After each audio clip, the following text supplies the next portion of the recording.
And to that piece of lieutenant that's always on his podcast, bash us, yeah.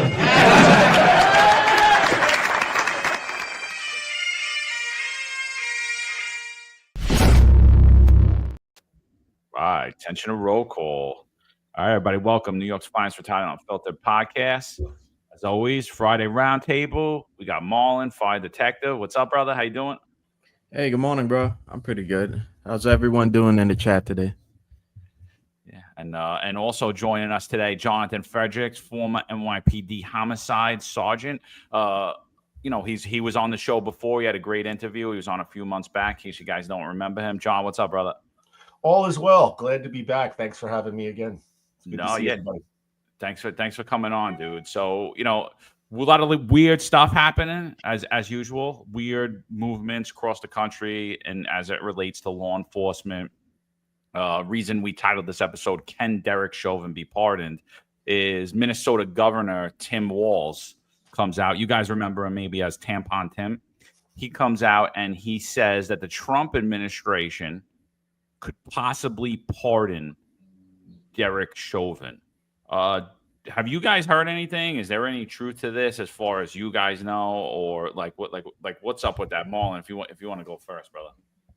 I've from what I hear, Trump could pardon him on the federal charges, but the state is another matter that's I've heard back and forth regarding the state. And I've also heard speculation that this is just the Democrat Party trying to shake up things a little bit, and kind of motivate their base a little to get out there in the streets.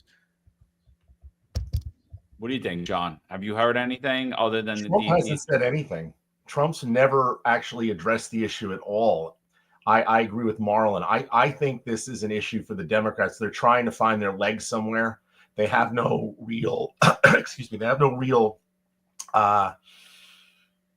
voting issues to talk about, other than Trump. It's sad to watch. Look, I don't vote Democrat, but you need two healthy parties. But the whole idea of him being pardoned started with a couple of Democrat rumors, and they threw it onto Trump. And it also, the Daily Wire also is pushing the pardon of Derek Chauvin. You can sign a petition there as well. If you want me to be honest about it, I think I think he was overcharged. Was he guilty of something? Sure. There was some care he could have given to George Floyd, but and the other three officers. But does he deserve to be in jail for the next 30 years? No, it's ridiculous how everything was handled. Is it going to be anything? I don't know. Trump has never addressed the issue once, so I'm curious to see where it goes. But no. Yeah. If I may to that, something to think about, with the Democrat Party now, their platform seems to be even more so than it was in the past. It seems to be grievance and victimhood. And when you have a president like Trump, who's he's done some things that are questionable, that we all think are like what are you doing? But he's clearly stated his goals are to, make America great again and to bring back jobs, and and if everyone's working and let's say he gets the economy back on the right track again, then that's less grievance America will have, less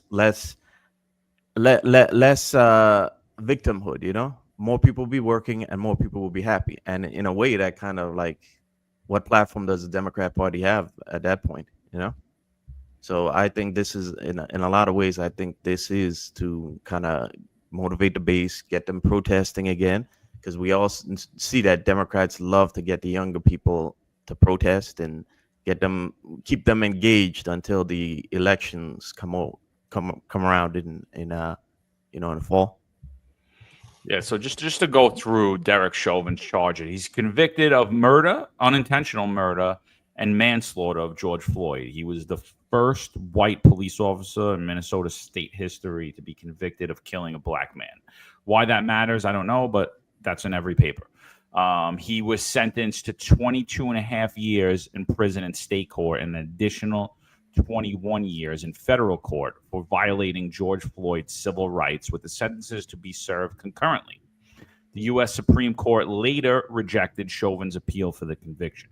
So he appealed, it was done. So state conviction, right? He's found guilty of second-degree unintentional murder, third-degree murder, and second-degree manslaughter in the death of George Floyd. He was sentenced to 22 and a half years in prison. So we all know, and everyone should know on here, that President Trump cannot pardon state charges. So this 22 and a half year prison sentence remains regardless of if there is a pardon or if there isn't. I personally think this is exactly what Marlon and John are alluding to, that this is just something to rally the base, to motivate them, to get people back out in the streets, to have something for the Democratic Party to rally around. As far as it relates to this federal conviction, Chauvin pleaded guilty to violating George Floyd's civil rights under federal law. He was sentenced to 21 years in federal prison, which was to be served concurrently with his state sentence. So on that 21-year charge, the president could pardon him. What do you guys think? Should Trump pardon on the federal charges? No, it's a no-win for him. There's no upside to him pardoning Derek Chauvin. Should he, like, morally? Yeah, he should. You know, the charges were clearly, I mean, anybody who watched the trial, like one of the first things you notice, like the big talking point was his knee was on his neck. And you learned in the trial about 5 minutes in, his knee wasn't on his neck at any point. So the whole narrative collapsed in the trial. But it's a no-win for Trump and it's a no-win for Republicans. So if you're just talking politically, no, Trump should stay miles away from that. Pardoning him, all it does is that base that he's cultivated with blacks and Hispanics that the Democrats can't figure out, like how to get back the working class men. He loses them almost instantaneously if he pardons Derek Chauvin. So, if politically, no, he shouldn't go near it. Morally, I'm not a fan of like, I know it's not double jeopardy, it's two separate courts, but it's double jeopardy. You know, you're charging the guy with the same thing twice, you know, and convicting him of the same thing twice. And I'm not a fan of like multiple courts finding for people. I get so controversial. I didn't like that they went after OJ in civil court after he was found not guilty. Like, he's found not guilty in criminal court, and then you go get $33 million from him in a civil court. I'm not a fan of these biting at the apple twice. So with Trump, he should stay away. It's a no-win for him. There's no upside to him pardoning Derek Chauvin. Yeah, it was like him pardoning Eric Adams. Saying that not like that, but sorry, what were we gonna say, Marlon? Sorry. No, I was gonna say those are some great points, and I agree 100%. Morally, I think he should, but tactically, I think it would be a problem, especially with the midterms coming around. I think he has to be focused on the larger plan, you know, making America great again. And to be honest, like making America great again, we've talked many times on the show about Trump having to clean up the corruption that exists, especially in blue cities and states. You look at where New York is going, you look at where California is. California might as well be like its own country now, you know, the stuff that goes on over there. And part of making America great again means he has to clean up all that corruption, because, again, these cities and blue states have a lot of infrastructure that's going to need fixing. You know, New York City has sewage systems that are like 100 plus years old, that if you look at the Gowanus and you look at where the 7-2 is, Sunset Park over there, that more so the parts on the border with Carroll Garden, those areas flood every time it rains hard. You know, this is all infrastructure that needs reinvestment, and you can't do that if you have a city that's so corrupt, because the minute you send federal funds there, that money is going to be used inefficiently, and it's not going to go to rebuilding. So we've said before that he needs to clean up the corruption, and part of that cleaning up that corruption means looking back at the corruption in the judicial system. in these cities. So I think tactically what he should do is send a Department of Justice to investigate, and he should hold off on an actual pardon until perhaps all that investigation is done and all those people that were roped up in this nonsense are facing cases themselves. So before we go through the merits of the case, I totally agree with you, Marlon. I think that our justice system is weaponized. I think our law enforcement agencies have been weaponized. I think they've been politicized. I think I've seen for the last 8 years them just be complete liars. Complete, utter, they just go up on the stand, they lie to the papers, they lie to the people, they lie to the courts, they lie on the oath, they lie on sworn documents. And I'm talking about up top. I'm talking about the management of law enforcement across this nation. And I'm not excluding anybody here. I'm talking major police departments, major law enforcement entities. We've seen nothing but lies coming from them in an effort to push a political narrative or to protect a political narrative. So I totally agree with you. There should be an investigation. If you're going to make America great again, and by the way, like, we're not making New York City great again. So, if that's the motto we're having, you ain't making America great again. If the motto that we're going to have is what happened, but like, if we're going to make America great again, I think there was a grave injustice done during this trial. But before we get into that, let's take away all the facts of the case. We don't know any of the facts of the case at this point. Let's just start from scratch. George Floyd incident happens. We're working. We're all members of the New York City Police Department. What were your initial thoughts upon seeing the video and then upon seeing the reaction coming out from politicians, and which sparked nationwide protests, which led into violent riots? Like, let's just take you back to that time before we go through the merits of the case and all that. Like, what were you thinking when you originally saw it, and what was going on through your head? My perspective has never changed. That was police work. We've all dealt with drug addicts before and how they act, asking for their mom, panicking, going manic. We've all had it. My issue always with Derek Chauvin was not the initial reaction, was not what the cops did in the beginning. Arresting him was fine, putting him in the car was fine, taking him out of the car was fine. It's that, for me, I think it was like 3.5 minutes, that last 3.5 minutes where he's clearly unconscious. He's clearly, like, he's in distress at this point, and they weren't helping him. Or at least on the video, it looked like. I mean, I know they called the ambulance 30 seconds in, but at some point, it's not about arresting somebody anymore, for passing a fake 20. It's the man is unconscious. There's something going on. You have to help this man. That was always my big problem, which is where I was always of. You had an obligation, like, when we all swore on the dotted line, right? The first thing we said was protect human life. That's the first thing you swear to, uphold the Constitution, protect human life, and then blah, blah, blah. It goes on from there. And my whole thing was for me anyway, it seemed like he let the crowd get to him.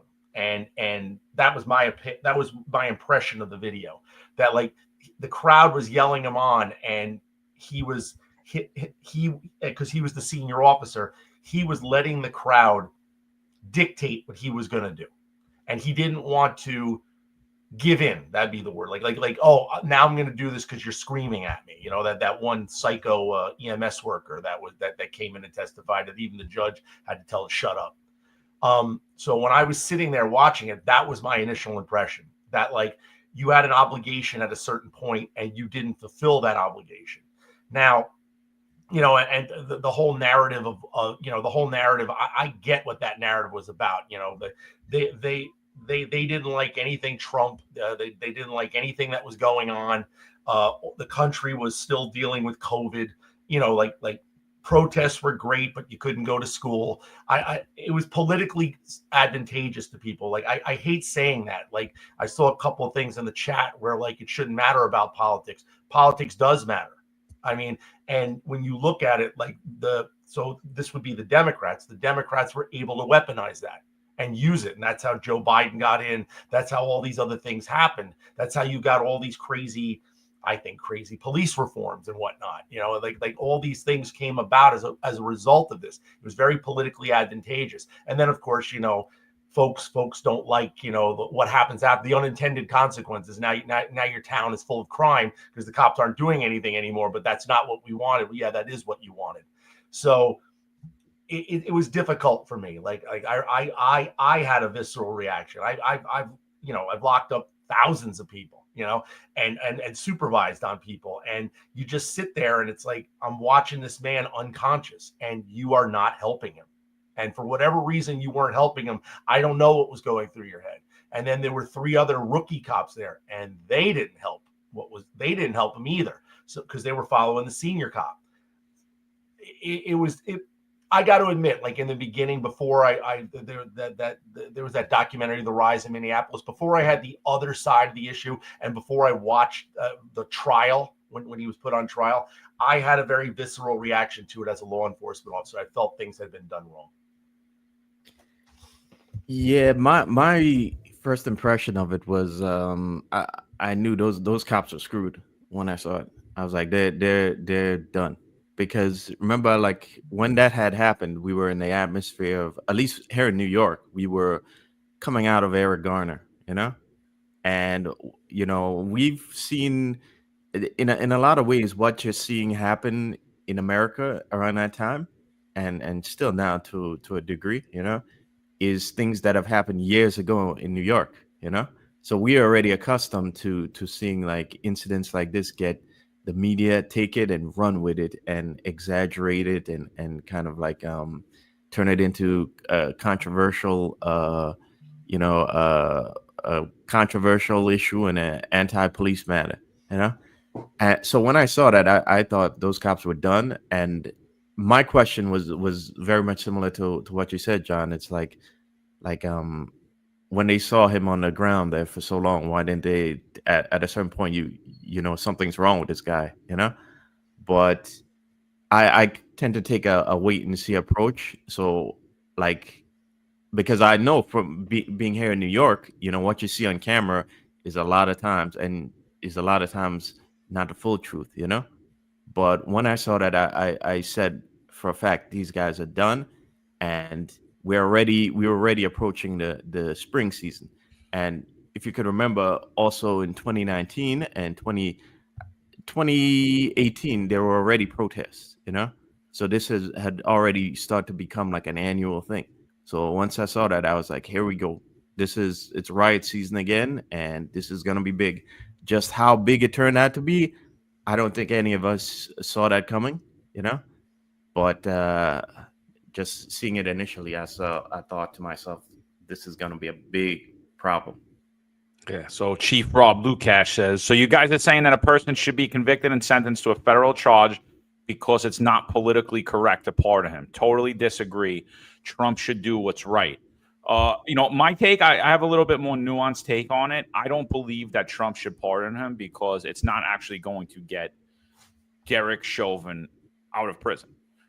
It's literally, I don't care about the political ramifications of it. I just care that would be just a totally politicized move that wouldn't correct any wrongs that were done. I think that the DOJ needs to investigate the evidence in that case, what took place on that trial.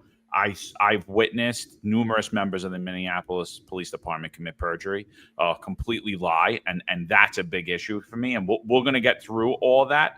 And that's why I'm saying if we're going to do anything to reduce this sentence, let's actually do something instead of, like, Marlon said, like, oh, we're going to call this the Gulf of America. It's good. That's more of like a move that's not helping anybody or anything.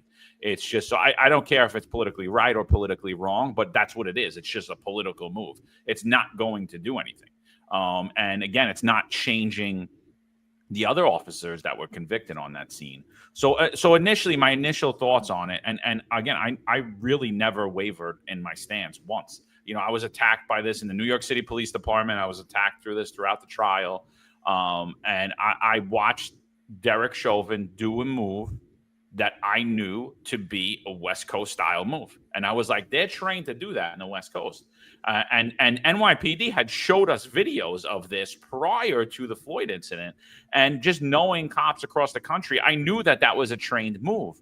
So I said initially, I'm like, that's not murder what you watched. If you want to say he acted improperly or he held that move too long, that's a conversation we could have. But initially, watching how the media played out, I was petrified because, this is the height of COVID.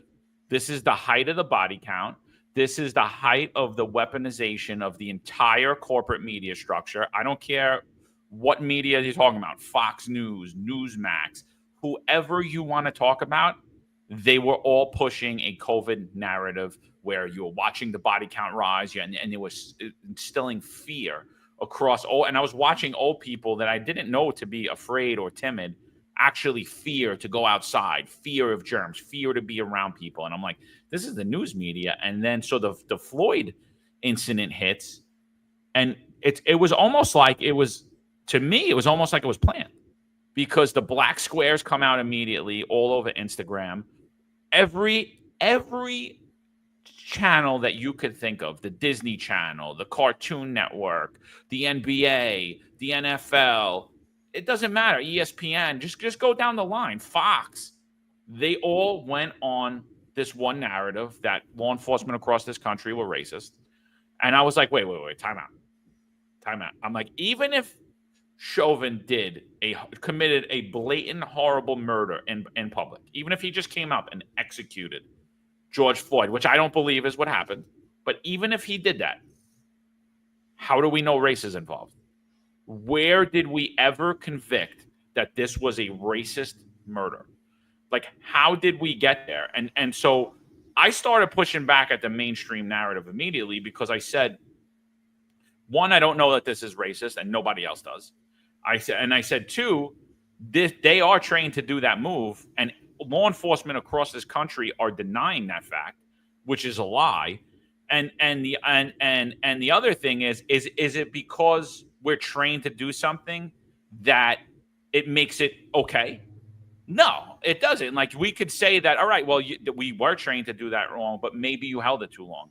Maybe you didn't. But what I watched, I did not watch an intentional murder.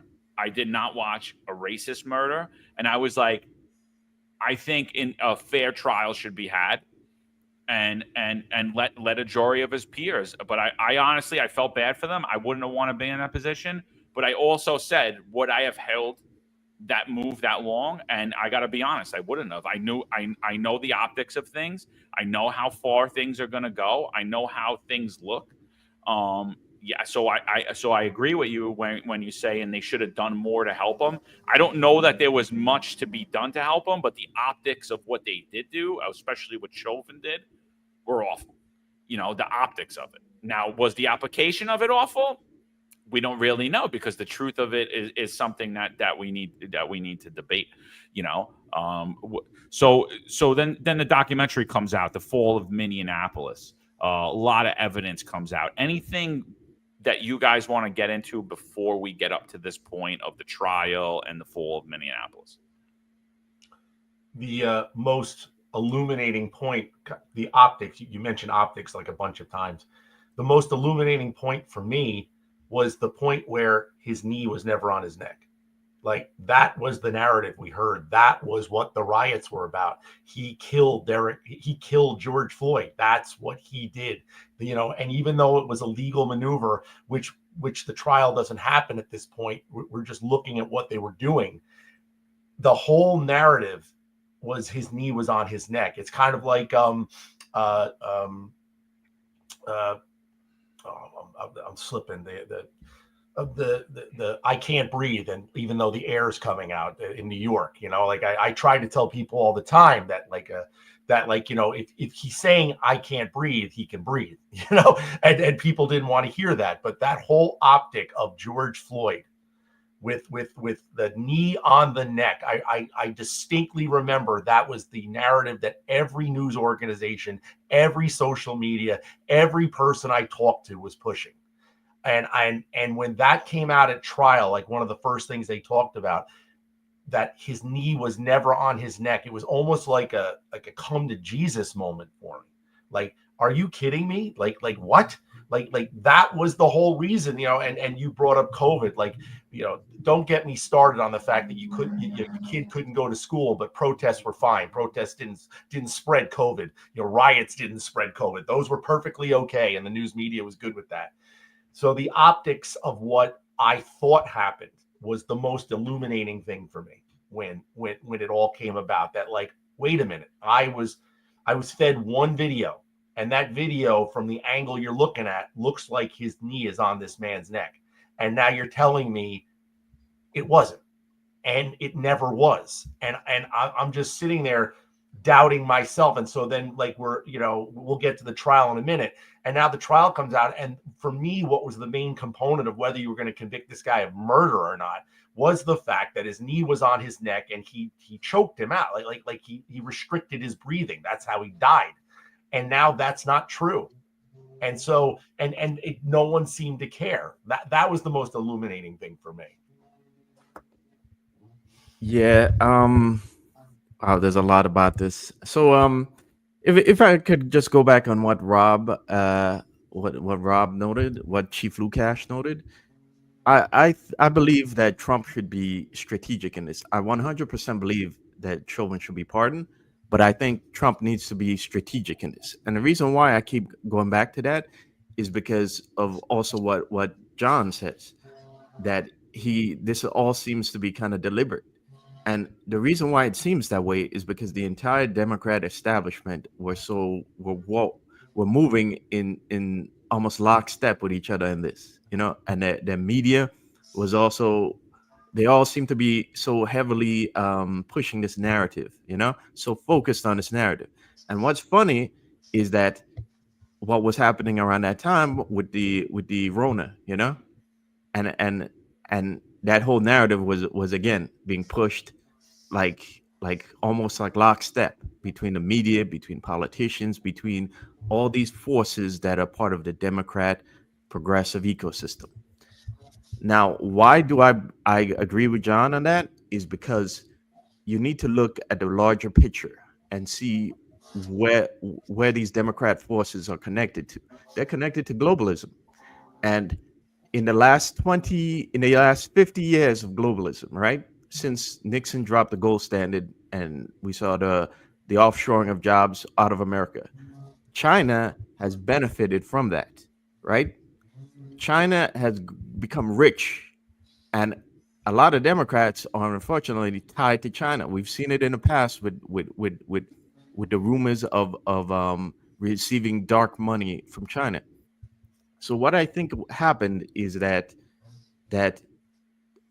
you see, these forces wanted, they don't want America to exist like it is now. And you're seeing with Trump now pushing back on China, that China's economy is kind of cratering. They're seeing how much they depended on America. What I believe happened was this was an attempt by Democrats to use this issue to not only push in Biden into office, but to also weaken America, because they saw that where things were going with the economy, and this was their opportunity to advance their partners overseas ahead of the interests of America. And that's why things seem to be working so in lockstep with each other. And especially as 2021 came around and the Rona became even bigger and the mandate came and their attempts to kind of like lock us down and have like a medical authoritarian state in America. So that's why I think it seems, and to a degree, it was like a larger plan behind all of that. Well, I mean, when you look prior to this, and you touched on it, the 2018, when you go back, that was the height of pushing progressive pro-criminal legislation, the weakening of law enforcement, especially in major blue cities like New York City, like Minnesota, like Chicago, like LA. So you saw a weakening, and the legislation was in lockstep. Bail reform wasn't just in New York City. You know, the discovery reform wasn't just in New York City. The chokehold bill wasn't just in New York City. They were named different things nationally, but they were basically the same exact legislation was getting passed prior to the Floyd incident. When the Floyd incident happens, you saw a big push amongst. First of all, I saw how cowardly the Republicans were, and I saw how cowardly law enforcement leaders were, and still are, by the way, because I haven't heard a big blue city law enforcement politically appointed manager ever even speak on this, other than that was horrible and Derek Chauvin should go to jail. That was the worst thing they ever seen. So I've never heard anybody push back at the narrative or ask any questions regarding this. They will never speak on this. The big bad John Shells and Kaz Daughtry's of the world will never speak on this. But I did hear their bosses speak on it. I did hear Eric Adams speak on it. I did hear every Democrat on the line, New York City, Chicago, LA. And basically what they all said is that they wanted to defund the police. All of them. Every single Democrat that is now telling you that they want to hire more police officers used this one incident, one officer, one person. You know, a lot of other officers went down that were there. I think 3 others besides Chauvin went to jail over this incident. But they used this incident that occurred in Minneapolis, Minnesota, to basically emasculate the entire police force. And what they said was they were not only going to cut the budgets by $1 billion in the NYPD specifically, but the budgets of police forces across the country, they were also going to lower the headcount. And they've been very successful at it. You know, Eric Adams, in my opinion, is the most successful defund the police advocate we've ever had, and yet he doesn't get credited for it. We're going to have Scott Stringer on here next Thursday for about a half hour. Something I want to deep dive into with him is that, you know, he's now saying he wants to hire 3,000 more cops when originally he wanted to defund the police, right? He wanted to lower the budget by over $1 billion when he was New York City controller. And it's him and a few other Democrats that are left holding that bag when Andrew Cuomo, Eric Adams, and a few other Democrats are pointing to them saying they wanted to defund the police, not me. And it's a complete lie. And the media is just twisting that narrative. It was like, no, every single one of you said you wanted to defund the police.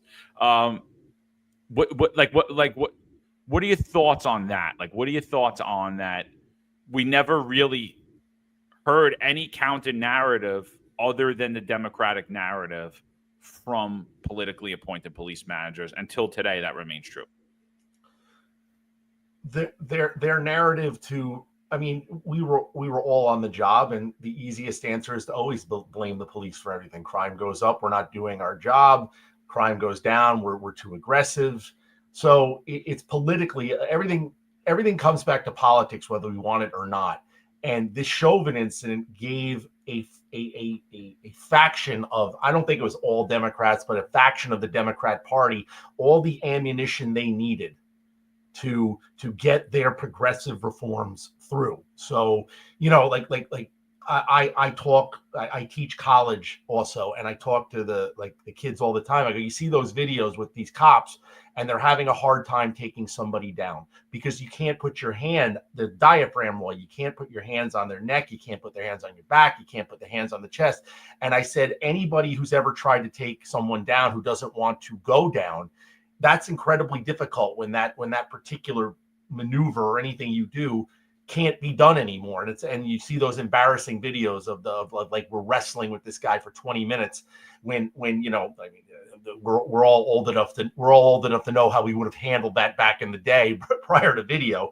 But that's what they wanted, and they demoralized the police force. People left. So now you had, I personally think they wanted money redirected towards the social justice funds that they wanted, but the things they wanted to do in the city, that we were now spending money on the police. The dirty secret of what we were during, you know, hotspot policing and broken windows was we cleaned up the city. The city was safe, and that's why all the money came back. But that came at a price, and that came at a price I'm not so naive to believe that that came at a price in minority communities. I always used to tell people, I said, try throwing a Wall Street banker in the first precinct up against the wall and frisking him and see how long you have your job for. You're not going to have your job, but you can do that every day in the Bronx if that's what you wanted to do.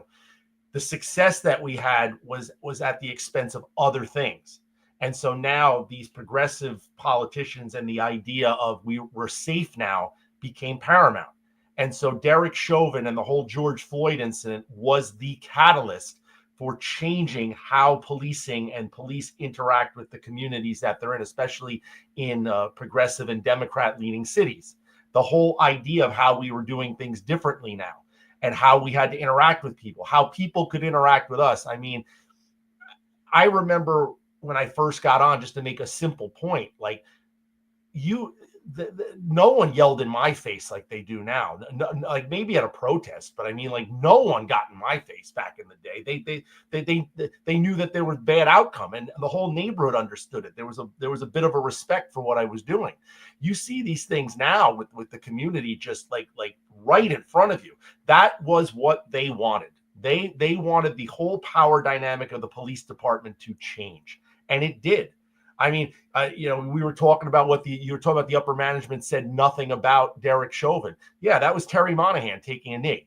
The most embarrassing thing I've ever seen from the police department. And I like Terry Monahan. I don't know what he was thinking doing that. You just set the tone for the entire police department moving forward. Once that happened, once that whole political statement of taking a knee in front of people and acting that way, the entire dynamic between policing and safety and the neighborhoods that we were supposed to be part of changed drastically after that. And it hasn't come back. I'm a recent retiree. It hasn't come back. It's still the same thing.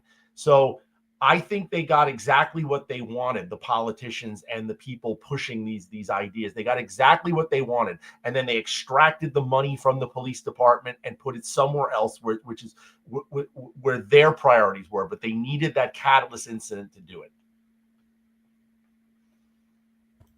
Yeah, I agree. I think so. So I've already said that I believe it's one of the goals is to weaken America, because a distracted America means an empowered China, right? That means a China that could continue being the world's factory, and while America's economy continues to crater and we have no jobs over here, and even more so, we become dependent on them. But I also think there are some other goals here involved, and like you said, John, it's to weaken the police and to weaken the community police dynamic that we've had before. But I also think part of it was, and I've said this many times, is that they wanted the veteran police officers to leave, and they wanted and it just so happens that the veteran cops are also the most expensive cops on the job because time and all that, and older pension tiers. And by during that period, what if you look at, we've had prior episodes where we looked at the amount of officers that have left the job, and if you look at that time period, you'll see spikes in the amount of cops leaving. And I think if you look at all these large progressive cities, you'll find certain things that they have in common, and one of those is they have budget shortfalls, including Minneapolis, which is now had a $22 million shortfall, and as a result of that, this is 2024. As a result of that, they had to raise property taxes by 6.8%. So if you look at now Chicago, you look at LA, you look at San Francisco, you look at Boston, you look at New York, all have shortfalls in their budget. And as Eric Adams himself has said before, one of the largest expenditures in the police department are the fixed costs of pensions. And so I think part of what they've been trying to do is get rid of the older guys, the more experienced guys who cost more money and are also more prone to not accept the DEI and progressivism that they were trying to push onto the department. And in a lot of ways, you're now seeing them ask for more cops. And sure, they want more cops, but they don't want you guys who have 20 something years of experience. They don't want you guys who've already, who have who understand how to police and understand how to communicate with the communities.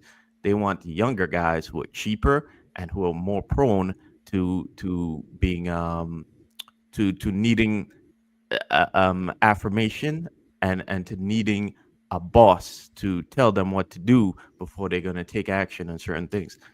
So I think in that regard, they've kind of won, but I think in the larger picture, in the macro picture that I always like to talk about, I think they've lost, and you see that now with Trump's uh, making moves to bring back jobs here.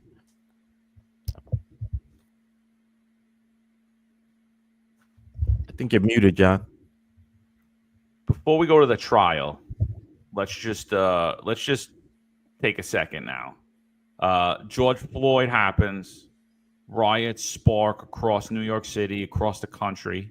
Riots, not protests, riots. People assaulting police officers. The police are even fractured, right? Because the leadership is politically captured. There are operatives who are saying that the police are racist and it needs to change inside of the police department. Trying to maintain order, trying to continue to do the job that is necessary. Crime spikes, obviously. There is a huge crime spike. It just happens. It's like overnight. And that's why I say it's a politically created crisis, because it absolutely was a politically created crisis. We've seen the way that we police protests change overnight. And I've said it again. I've said it 1,000 times. I'll say it again here. I said that when I was a police officer for the majority of my career, pre-George Floyd, we controlled the crowd. After George Floyd, however, there was a significant change where, one, we weren't allowed to take independent action during protests or during riots. Two, and I'm not talking about just police officers. I'm talking about sergeants and lieutenants. We were being controlled by a chief or an inspector who was operating with legal on hand. I had never seen this before, watching actual crime take place and do nothing about it. But we also allowed the crowd to control us. We allowed the crowd to control and dictate their own movement, whether it be take over streets, whether it be take over train stations. And as a result of that, the leadership took it upon themselves to start kneeling. I believe it was personally symbolic of the knee they had taken prior to get themselves appointed to this position. And I believe that knee is still occurring now in all law enforcement agencies, particularly in blue cities across America. What do you think the knee did? Do you think it was a positive? Do you think it had a negative effect? Like, what are your thoughts on the leadership of the NYPD and leadership of law enforcement agencies across this country, including the FBI, Minneapolis, Washington, D.C.? What do you think that it symbolized? Was it a good thing? Did it help? All you need to do is look at the picture you got up on the screen now to see what it did to the NYPD. That's a 4-star chief of department taking a knee with people on what was a fake narrative, all for the politics of it. You drastically changed the idea of what policing was. And we all willingly went along with it. And crime went through the roof. We're still dealing with COVID. We're still allowing ourselves to be locked down involuntarily for don't get me started on COVID. But we were allowing ourselves to be led somewhere. And I saw the change in the police department. Look, I'm for good policing, and the thing that people don't understand about policing is it is a violent job from time to time. There is aggressive behavior in policing. It's just the nature of what we do, and that was taken away, and that power dynamic changed, and it hasn't come back yet. Like you can just see how we do how we do things now, how policing happens and it's across the nation. Like everybody's talking this talk like we were the problem, we were the reason, and not looking at what we were solving. And so I watched what that knee meant.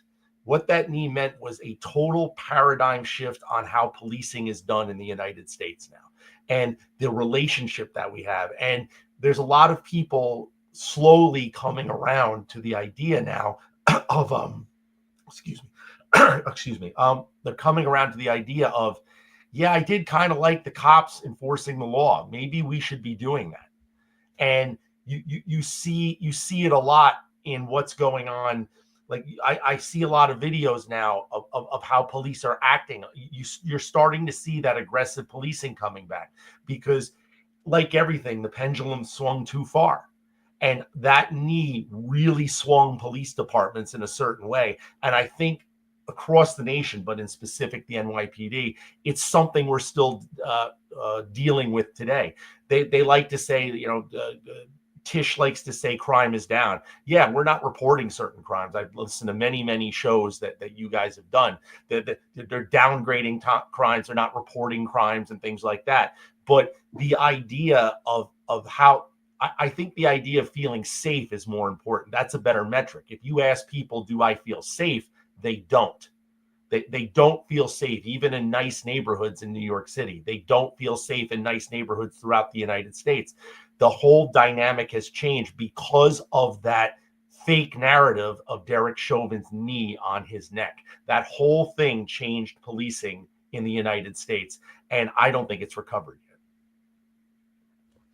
Yeah, I agree. I think it's changed policing for the negative, and it's just crazy if you think about it that they managed to turn the optics of what it looked like, which was Chauvin seemingly having his knee on Floyd's neck, which wasn't true.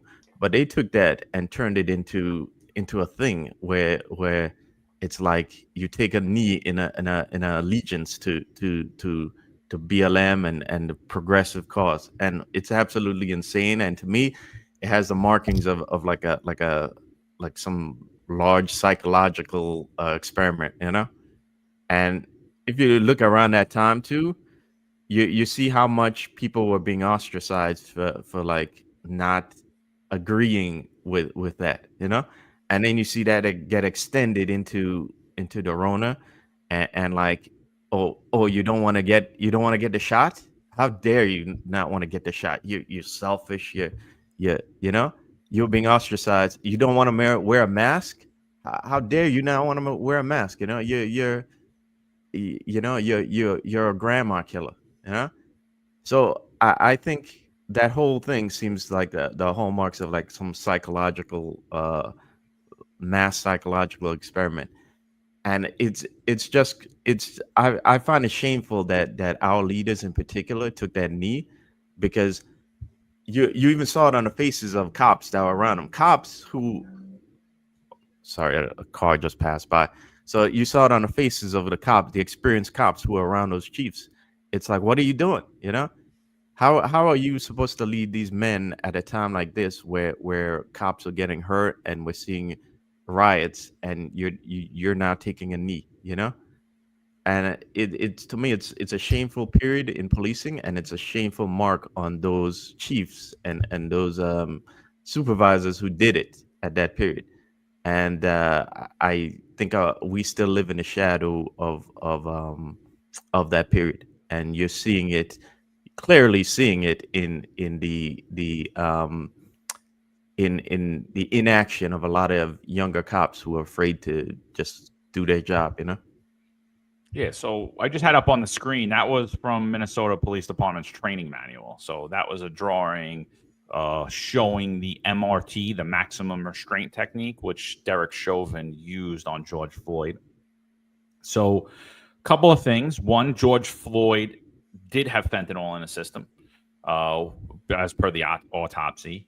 He appeared to be in excited delirium state to myself, based upon having dealt with people who are basically on their way to overdose, if not already overdosing. He started to say he couldn't breathe almost immediately. He was telling the cop when the cop was at the door of George Floyd's car that he couldn't breathe. So he was already starting to go out of the picture. So the technique, although it was trained, like I said, could it have been misused? Yeah, of course. Like, you could take something way too far, right? But my whole thing was, before we convict this guy in a court of law, before we convict this cop in the court of public opinion, did the technique cause his death? And if it didn't, then what is he going to jail for?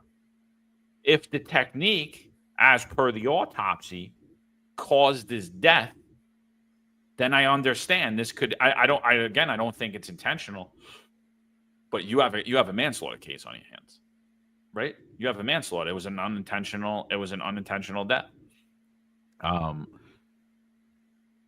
But the fact that we ignored, and the mainstream media ignored, that he did have deadly amounts of fentanyl in his system, and the fact that the autopsy didn't show any injuries to George Floyd, and it basically proved that his death wasn't a result of the maximum restraint technique that was being deployed by Derek Chauvin. You guys have been in the business a long time as well. Just upon watching the video, did you think that George Floyd was on drugs? Oh, 100%. I can't tell you how many guys I've arrested that were high on drugs, that asked for their mother. And, in the fall of Minneapolis, you see on his last incident, he was asking for his mother as well. They all do. And they all try and keep themselves from getting in the car. They all try and keep themselves from being searched. It's nothing new. He was in a drug-induced psychosis. That part I figured out. And I told you, like, when they took him down, I was all about it. Like, we didn't have that particular technique in our manual, but they did. And so they took him down, and they were holding him down for his own safety. I continue to say the part where I have an issue, and still do, is when he goes unconscious. The man is unconscious. He is no longer fighting you. You can tell his muscles are relaxed, and you're staring at the crowd, and you are not helping him. You let the crowd dictate how you were going to act. And you basically in my view, you were giving them the middle finger. I'm not going to do what you want me to do. But what you should have done was, at least, even if it was play acting, let's just do that, and you're doing chest compressions or something like that, you had to show that you cared about this man's life. And at that point, it's about 3 minutes, I think, 3.5 minutes. To me, you didn't. I don't care how bad of a criminal you are, what you've done. You didn't care about this man's life anymore. And while you're waiting for an ambulance, yes, you learn also that they called the ambulance 30 seconds in. While you're waiting for the ambulance, you have a mandate to care.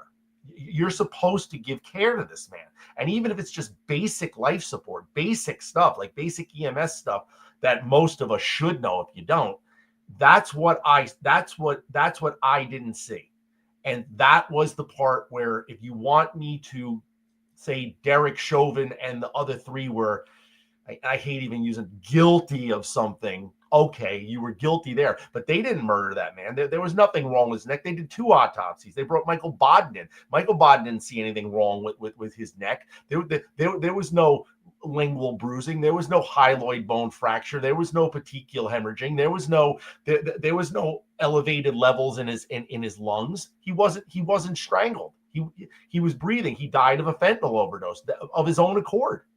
And so the whole thing, and like we talked about in the last little segment we did, there was a whole bunch of people who ran with that idea because they had an agenda for the police, and this was the one that was going to get them over the top. And you add in the COVID to where everybody's already mad and a captive audience because, we weren't able to do anything, silly restaurant nonsense where you stand up, you put a mask on, sit down, you can eat because the COVID doesn't rise above 5'7". And then the whole idea of everybody being locked away and on computer screens like we are now, that's your only way of communicating. You had a captive audience that was ready to absorb this. And then you add in that,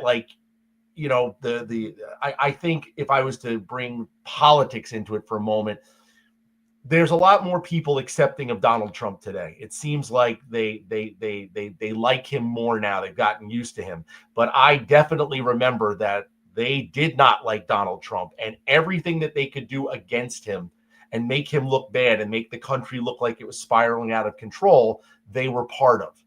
And it was definitely coordinated. There was I don't know who was funding it. We can go on and on. There was some people in the chat with the Soros funding. I don't know if that happened, but the whole idea of what they were able to do because of this incident is we talked about fundamentally change the police department, fundamentally change the idea of what law and order was, fundamentally shift where the importance should be. That's what happened as a result of this. And I don't think the police department has recovered since. So, Marlon, what do you think? Was George Floyd high on drugs in your opinion before even knowing the autopsy? Absolutely. He gave off all the signs that he was in the videos, that erratic behavior. He seemed to be having a psychotic episode, from the minute the cops pulled him out the vehicle. In fact, even before he was erratic, but the minute they pulled him out the vehicle, and when when the backup came and they were escorting him to their vehicle, you saw it especially. But I think in a lot of ways the reason why this was a kind of a wake-up call for those police departments outside of New York, because I think, like I've said before, in a lot of ways, like, we have experienced these things before. So I think we're kind of raised up to looking at the optics of things more so than a lot of these other departments were. And I think this was in a lot of ways their wake-up call because having Floyd on the ground for that long, and him saying that, and him not moving at that point, over here in New York, a boss sees that, boss would be like, oh, come on, move him, or even your partners would say, move him, because we know we've been through that already. And in these other departments, I don't think they view it as they viewed it as that. They tend to not be so susceptible to like media, what the media thinks, and what anti-police critics would that thinking that anti-police critics would dissect every incident, and try to find an area to spark protest or and anti-police riots about. And I think in New York, because we've been through that already, we tend to see the optics of things. We tend to be more sensitive to the optics of things than they did. Tom says the bucket of water when the cops got there. I think they were in PSA 2. They got a bucket of water dumped over their head, and they didn't do anything about it. And then they went back to the command, never told anyone, and went viral. That was definitely the start. I mean, but the police department actually went and made arrests, and they didn't let that one slide. They actually said that's not happening. That's not happening. That's not what we do here. Yeah, I remember that. That was prior to the George Floyd incident. So now the trial starts, right? And I get what you're saying, Marlon. I get what you're saying. You like the optics of it. But Chauvin was with a cop who had 4 days on the job. 4 days. I'm going to play a video clip.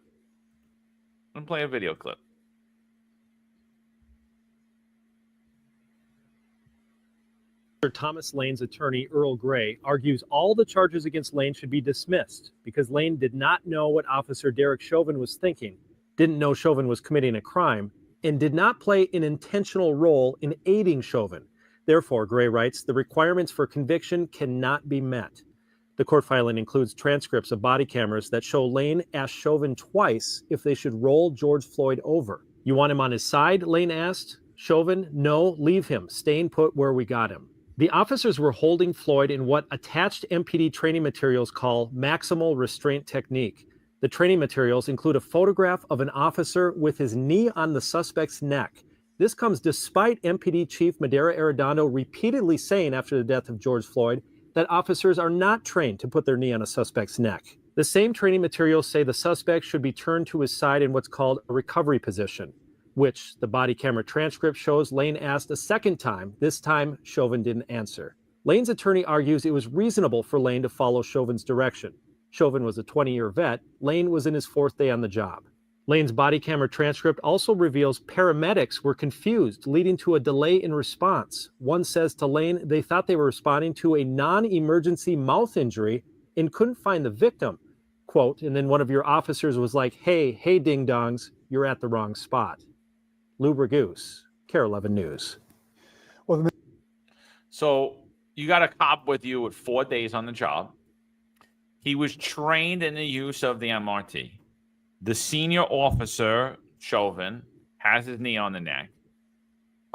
This cop, with 4 days on the job, asked him, should we roll to the side to promote free breathing, right?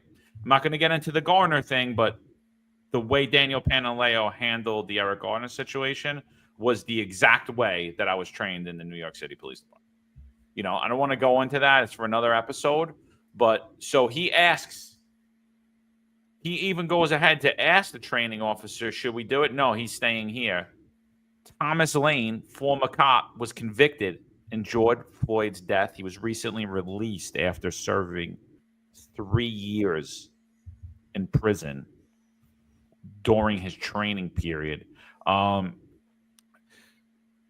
Just on the face of it, without knowing that Floyd died of fentanyl overdose, without knowing that there were no injuries, without knowing all of that, what's your opinion of Thomas Lane, the rookie cop? Should he have been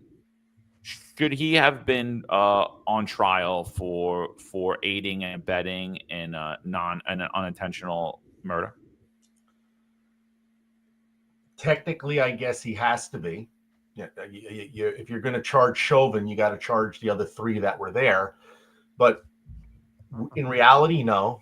The guy who's allegedly performing the act that's causing the death of George Floyd is Derek Chauvin, the knee on the neck.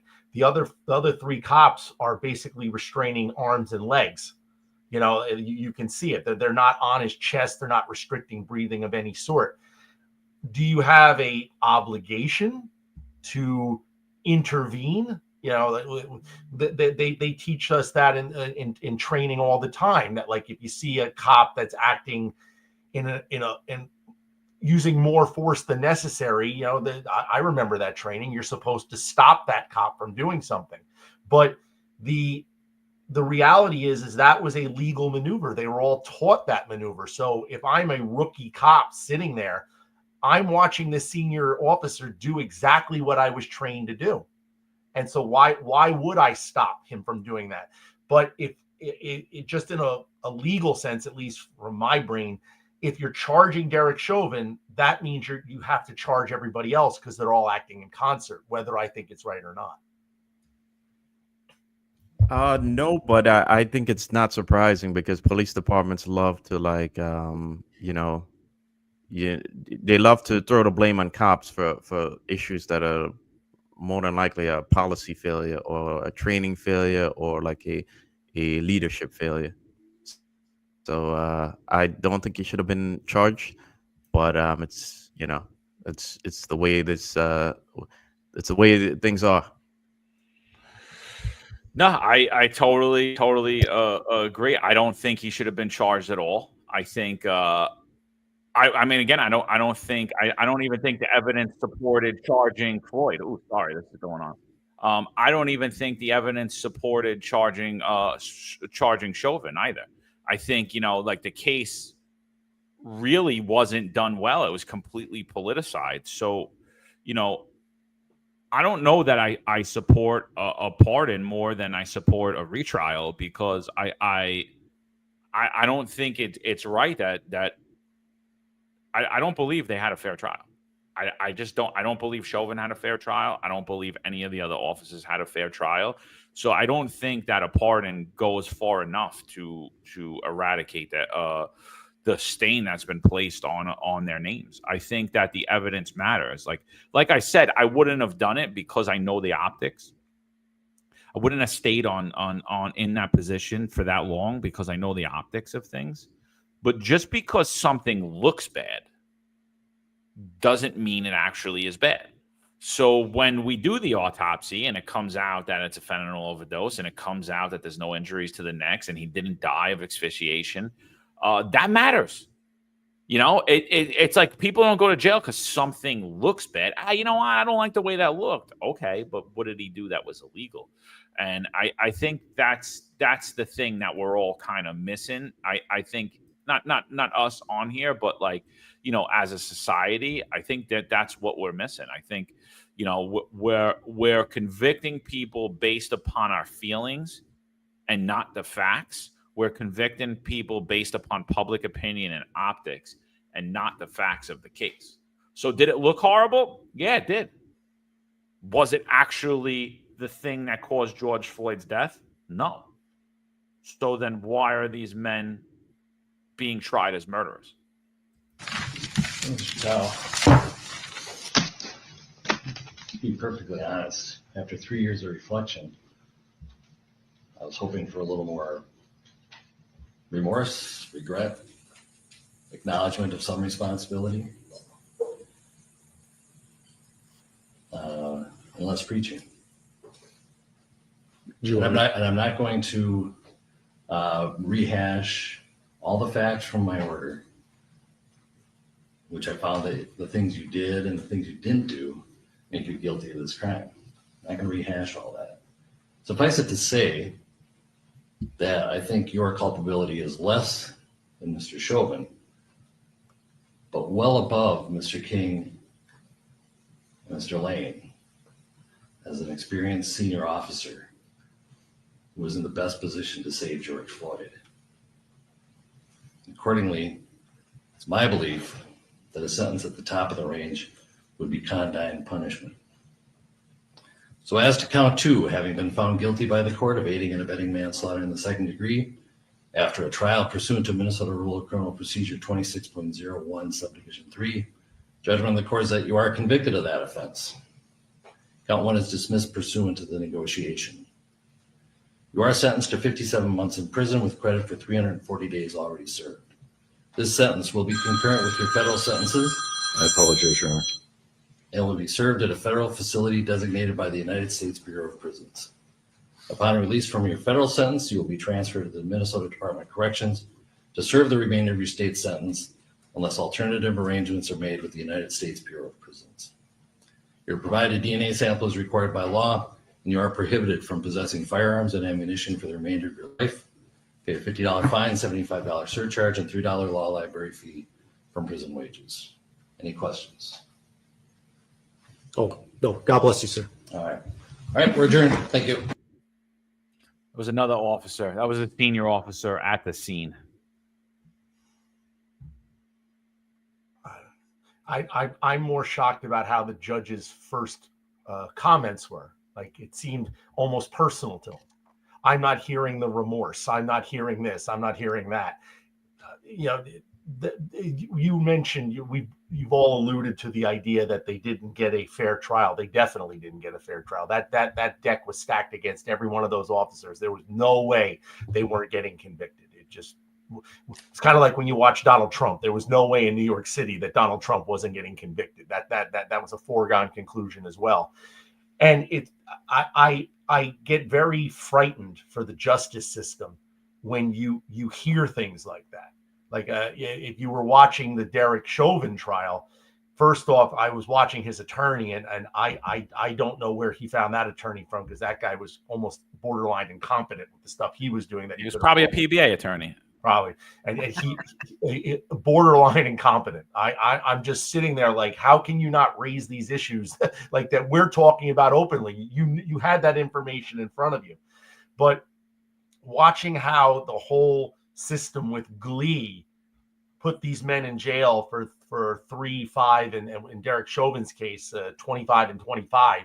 You know, it's frightening how fast you can weaponize a Justice Department, and when the judge feels that confident that he can talk like that to the Officer Tao, like he can personalize it like that, and I'm stunned. It's frightening. It's frightening how fast you can weaponize somebody over a false narrative, as we know now, and weaponize everything for a political agenda. And these guys were definitely put in jail for political agenda. So if you want to circle back to what the original crux of the conversation was, should he be pardoned? Yes, I keep saying morally they should be pardoned. They any of them that are still in jail should be out. But politically, it's a nuclear bomb. So if Trump was to get involved, there's no way he's getting out in Minnesota. The Waltz is not going to pardon him, so it's not like he's getting out of jail. But if Trump pardons him, it's a nuclear bomb that goes off in the Republican Party. And there's been comments in the chat. They're right. The Republican Party won't come back for 20, 25 years if that's something they do. Trump has to stay even though it's probably the right thing to do. Trump has to stay far away from it.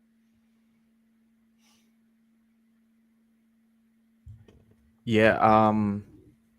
That judge did a lot of things in that trial that just are very like questionable. You know, so for those of you who haven't seen the documentary, the judge did not allow the MRT training documents to be brought into the trial. He didn't allow the miscommunication between EMS and the police department to be brought in, and George Floyd's numerous drug arrests were also not part of the trial. So the judge was very politicized, and you know, you look at all the people that were involved in this, all the politicians from Keith Ellison to Jerry Blackwell to Matthew Frank, and to me it all seems like they all even the Governor Waltz, they all seem to have been very rewarded. Like they it's almost like they've been rewarded after that whole incident, you know, because they've all had either lucrative book deals or you know, they've gotten promotions, or in the case of Waltz, you know, he get picked to be the vice president of Kamala Harris's administration. So it's very curious, you know. And like I said, what the judge did is he did a lot of things in that trial that are very shady. Yeah, and you know, again, Tabitha Foster's on here. Juju showed up miraculously today. I guess his duties are light today.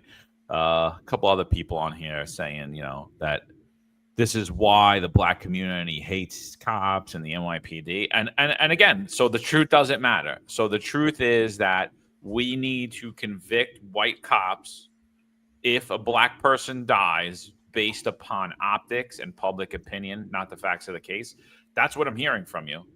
And you guys are cops. You guys were cops. How about we reverse the roles? Is that fine?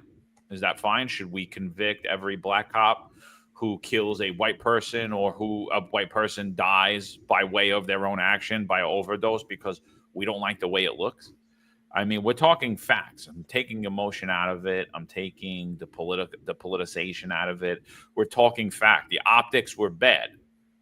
But if the evidence doesn't support the charge, then what does the optics play in here? Like, what is that way out? And did he receive a fair trial? I don't think so. I think he was convicted in the court of law. I think all of these officers were convicted they were convicted in the court of public opinion. They were convicted in the court of the media. The trial, I don't believe, was fair, because, like, listen to what Marlon's telling you. EMS should have been there minutes earlier. And that evidence wasn't allowed to be brought into trial, right? There was so many things that were left out. It's insane. And this is what the media, this is the pretend moderate Chris Cuomo. This is America's a tale of two cities. You want to hear the moderate now Chris Cuomo that he pretends to be? Let's hear what he was saying in 2020. I speak to the majority here, and I beg you to stop ignoring the pain and profound hurt that lies beneath what you see. Of course, these actions are against the law. Of course, they're not what we want to see. But we in the majority cannot allow ourselves to be corrupted by toxic talk about the correct way to express that pain. You can't simplify it to the point of a false equivalence that puts some insured buildings on equal footing with an apparently never-ending pattern of dead, black, young men at the hands of those who are supposed to protect them. Tonight, we see a wrong after a wrong. And yes, two wrongs don't make a right. But if we don't address why we keep ending up here, we'll never make things right.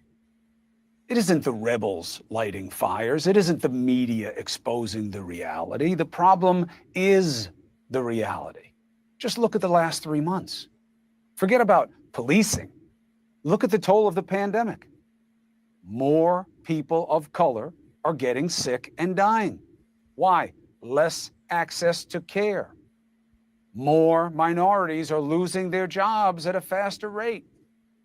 Yet they make up the higher percentage of those at work right now in jobs deemed essential. Imagine how that feels. Helping more and being helped less. They stand a greater chance, minorities, of getting stopped for wearing and not wearing masks. Those government small business loans, they didn't go evenly to the majority and minority. Most went to the majority. In one America, people rage for the freedom to get a haircut and a tattoo. The other is raging just to be seen and heard. One America says they won't wear a mask because when they jog, it's uncomfortable, not necessary. It's an affront to their liberty. One has renewed fear that going for a jog could get you killed. One America insists their need for football is so sacrosanct, there can be no kneeling protest on the sidelines. Sons of bitches. But is not outraged by a cop kneeling on this man's neck? Doesn't make it okay to riot, says the majority. But doesn't it depend why it's happening? A riot in Boston Harbor started the fight that amounted to America. Cities burned across the continent in 1968, again at Stonewall. In each of those cases, it was the minority manifesting a desperate plea to be heard and for change, just like now. A friend of mine, celebrated American and African American, asked me in a broken voice, why doesn't America love us? Why do they do this to us? And he wasn't just talking about this latest case, he was talking about all of it. And by America, he meant me. He meant you, the white majority. And you can listen to those who put it on the minorities. Violent, outrageous, lazy, they hate the majority, they don't comply with the police. They are the tyrants. Look what they're doing in the streets. You're judging symptoms and you're missing the illness, and you know it. It was Nelson Mandela who said, when a man is denied the right to live the life he believes in, he has no choice but to become an outlaw. And you know this is true. More poverty means more crime, means more interactions with police, means less avenues to dignity, to power, to change, for hope, for respect of the law, and for optimism that drives ambition to live the American dream. Please don't just see the death of George Floyd. See all of it. Yes, this one is on video. And yes, it's so obvious. So that you can say, well, this one I get. It's not just this one. It's that the officers in it seem to be saying, we know it's wrong, and we're going to do it anyway. That's why the minority screams. Not just this video. It's the prosecutions that don't happen, the cases that aren't on video that you don't see, and the prosecutions that do happen of the wrong people, the punishments that are too harsh for the crimes minorities commit. It's the laws that make it harder to vote and easier to be out of a job. So you can listen to those who say, put it on the minority, they're the tyrants. But it's still going to be your problem. You know why? Only the majority can fix it. The minority doesn't have the power. My father joined a generation of leaders from and for the minority, calling out this tale of two cities to you, the majority. And here I am, his son, almost 40 years later, and we have yet to answer the call. A house divided cannot stand. United we stand, divided we fall. E pluribus unum, one out of many. We are all in it together. How many times must we try to teach the same lesson? The pandemic will pass. The case will fade into the others, but our real problems remain. They'll only go away when we finally realize that minority and majority must come together, or America will never be her best. So the cops were convicted in the media. You had idiots like Chris Cuomo telling you America's racist. The police force is not only racist, but they intentionally murdered George Floyd, and his knee was on the neck. Everything factually false. And he was comparing the rioters to the American Revolution, to people yearning for freedom. I mean, this is what we dealt with. It wasn't just Chris Cuomo. I mean, it was basically the entirety of the nation. It was all of our elected leaders. I watched the Republican leaders in New York City crying outrage too. This man was murdered. Enough's enough. I'm like, what'd you watch? What'd you watch, and how'd you come up with that based upon that video? How'd you come up with that Derek Chauvin was a racist and the other officers on there were racist? How'd you come up with that? It was the narrative that they were all spewing. Like it's like a media industrial complex instead of a military one. They all parrot the same lines. They all parrot the same things. It's all about ratings. And this story sold. This story stuck. So all of these folks were more than happy to parrot whatever stories they were being told, whatever lies they were being told, whatever they wanted to see. The narrative being pushed. Remember, Donald Trump is the president, and they hate Donald Trump. So everything that comes out of their mouths has to paint negatively towards that. And Donald Trump supports the police. We all know that. And he was. They looked at themselves as a resistance. I mean, Chris Cuomo doing anything. I mean, there was something in the chat. I mean, I distinctly remember him, rising from his house during COVID, like he was locked in his basement, when in actuality he was going out every day in the Hamptons and screaming at people riding bikes around. But there's no shame anymore. And there used to be something where if you got something wrong, that you paid a price for it, whether it was a financial price, a political price, or a social price. But that no longer exists. I mean, Chris Cuomo gets fired from CNN, not because of any of this, but because he was covering for his brother, who we're going to make the freaking mayor of New York City, it seems. I don't know. We keep electing stupid. But he gets fired, and now he has another show making millions of dollars on another network. No one ever suffers anything for what they did. And the people that do was Derek Chauvin and these three other officers. Those are the people that suffered. The people that suffered are the people that we don't talk about. Like, once we pulled away as police officers, because that's what they wanted, these low-income neighborhoods went crazy with crime. I was there. It was unreal how much the crime spike was and what was going on and how we had to handle things. The whole relationship we had with other people changed drastically, and it was being fed by these folks all the time. Just throwing gasoline on the fire, throwing more, finding things to be outraged about. And but like everything else, you see now the pendulum starting to swing a bit with how the police interact with these communities and about how these communities want things. I'm starting to see videos of cops being aggressive in their policing, aggressive in their takedowns, and the upper management of the police department doesn't seem to be stopping them anymore. I think that whole idea of what the George Floyd incident and the neutering of police was supposed to bring got to its apex, and now all of a sudden all these communities are all starting to see that we need that aggressive policing. It's even getting parroted in the news media. You see a lot of, even on CNN, and believe it or not, I've seen a few on MSNBC, where it's almost like a pro-police argument again. Like they're never going to come fully to our side, but it seems like that's where it's going back to, because that's where the money is now. And then eventually the money will go back another way. But I hold no quarter. I give no quarter to any of these people. Like Chris Cuomo is just one of the most obvious ones. You know, the COVID lies, the George Floyd lies, the defund the police, all the stuff that was going on. They were more than happy to parrot those lies as long as they lived in the Hamptons, as long as they got back to their $10 million house, you know, in the Hamptons and whatnot. They could live out there and they didn't have to deal with the decisions they were making. It was the people that were here that had to deal with it. It was the police that had to do the job that had to deal with it. So it all just gets me, like, it gets me almost enraged. I can't even watch Chris Cuomo without my blood pressure going up. It's ridiculous. No, yeah. We lost Marlon. So Marlon, if you're there when you come back. There he goes. You're muted, bro. Can you hear me? Yeah, we got you. Yeah. You know, I see your comments in the chat, Tabitha. I just want to say that like, you know, all of these issues are related, right?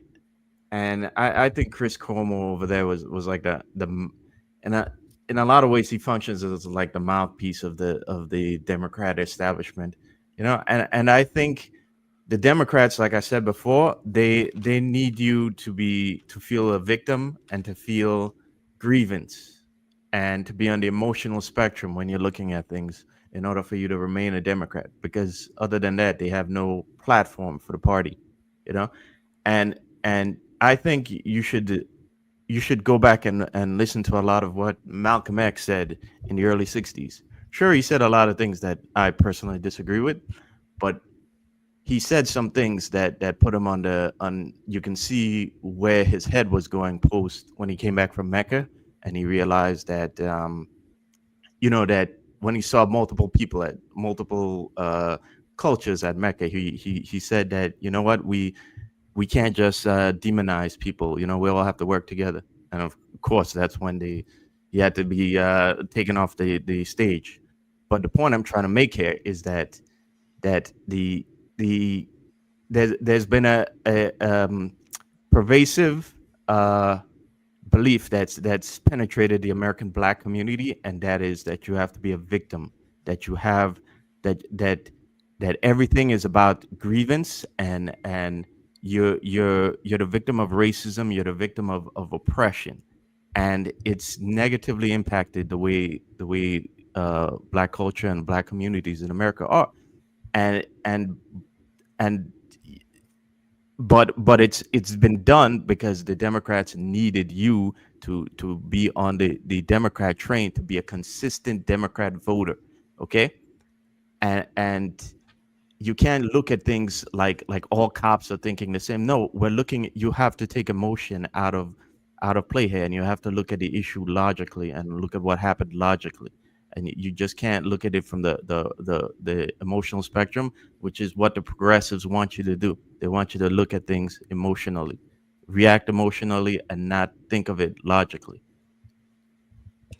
Yeah. So, and then when we get to the trial, right, it's like, I think this was the worst thing that I saw, is like, I saw police leadership go up and perjure themselves and lie, put one of their own in prison and deny something, right? Like, say what you want about, we could argue all day about the optics of the case. We could argue about the facts of the case. I mean, they're still the facts, so I don't know how much of an argument one could possibly have, or a logical argument you could have against what we're presenting here today.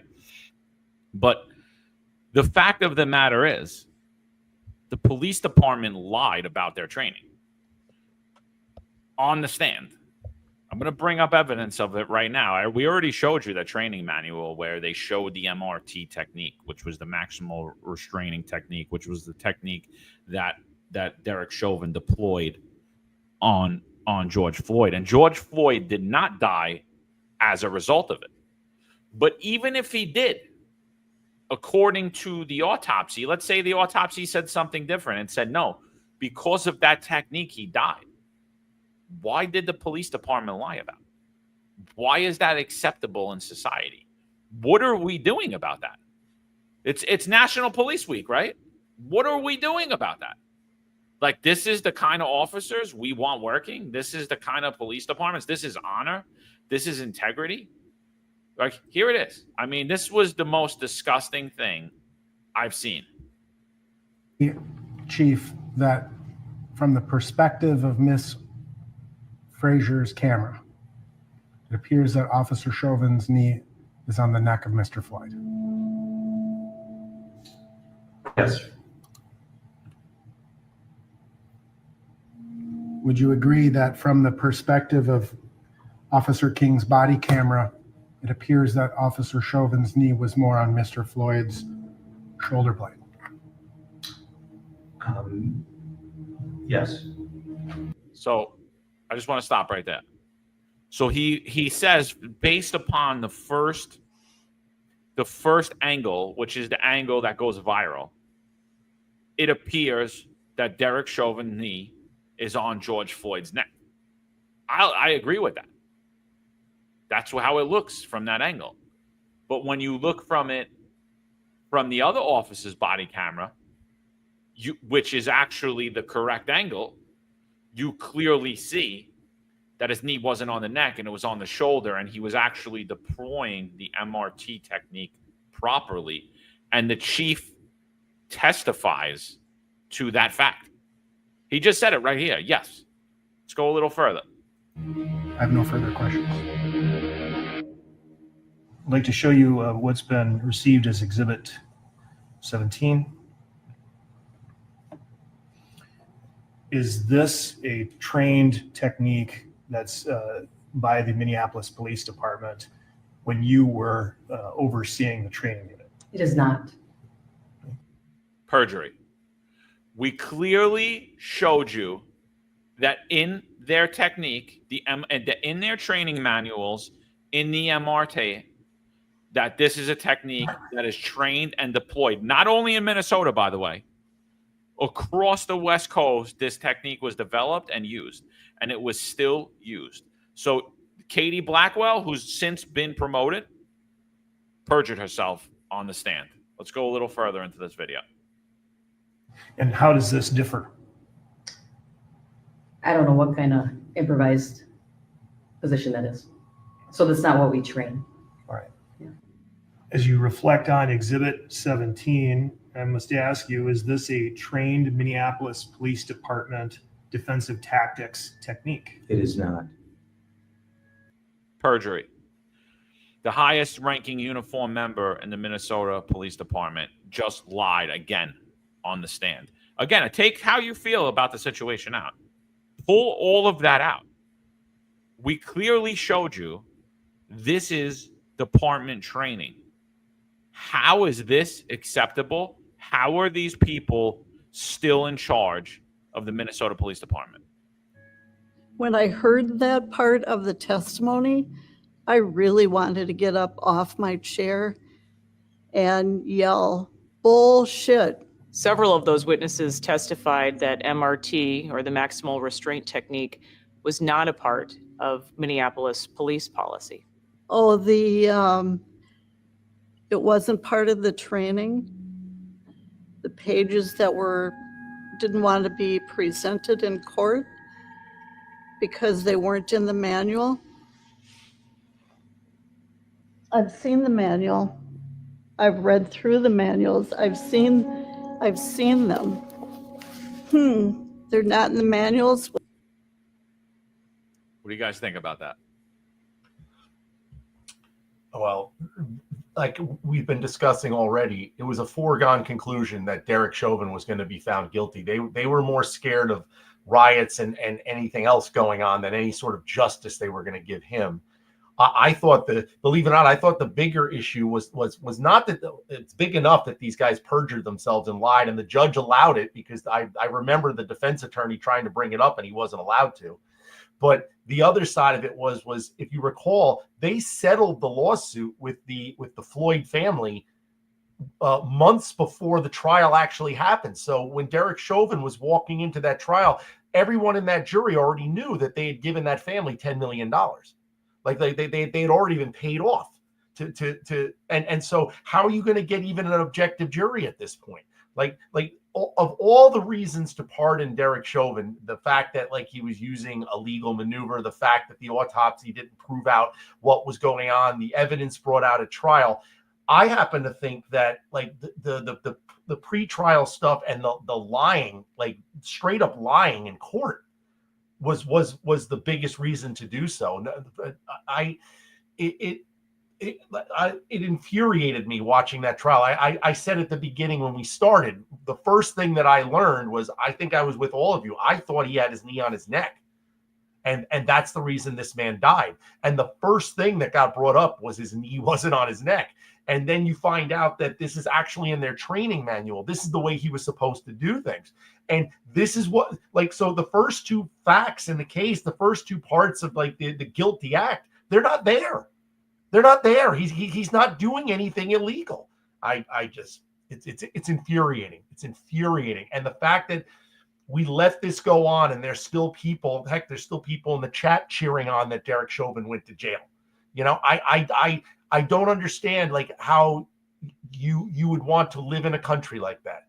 Okay, he's a cop. Oh, he was a cop. Okay, he's white. So what? Look at the evidence that they brought up. Look at what they did to this man. Look at how they twisted things around. Look at how the entire management structure of the Minneapolis Police Department openly and blatantly lied to a jury and basically to the American public about what actually happened.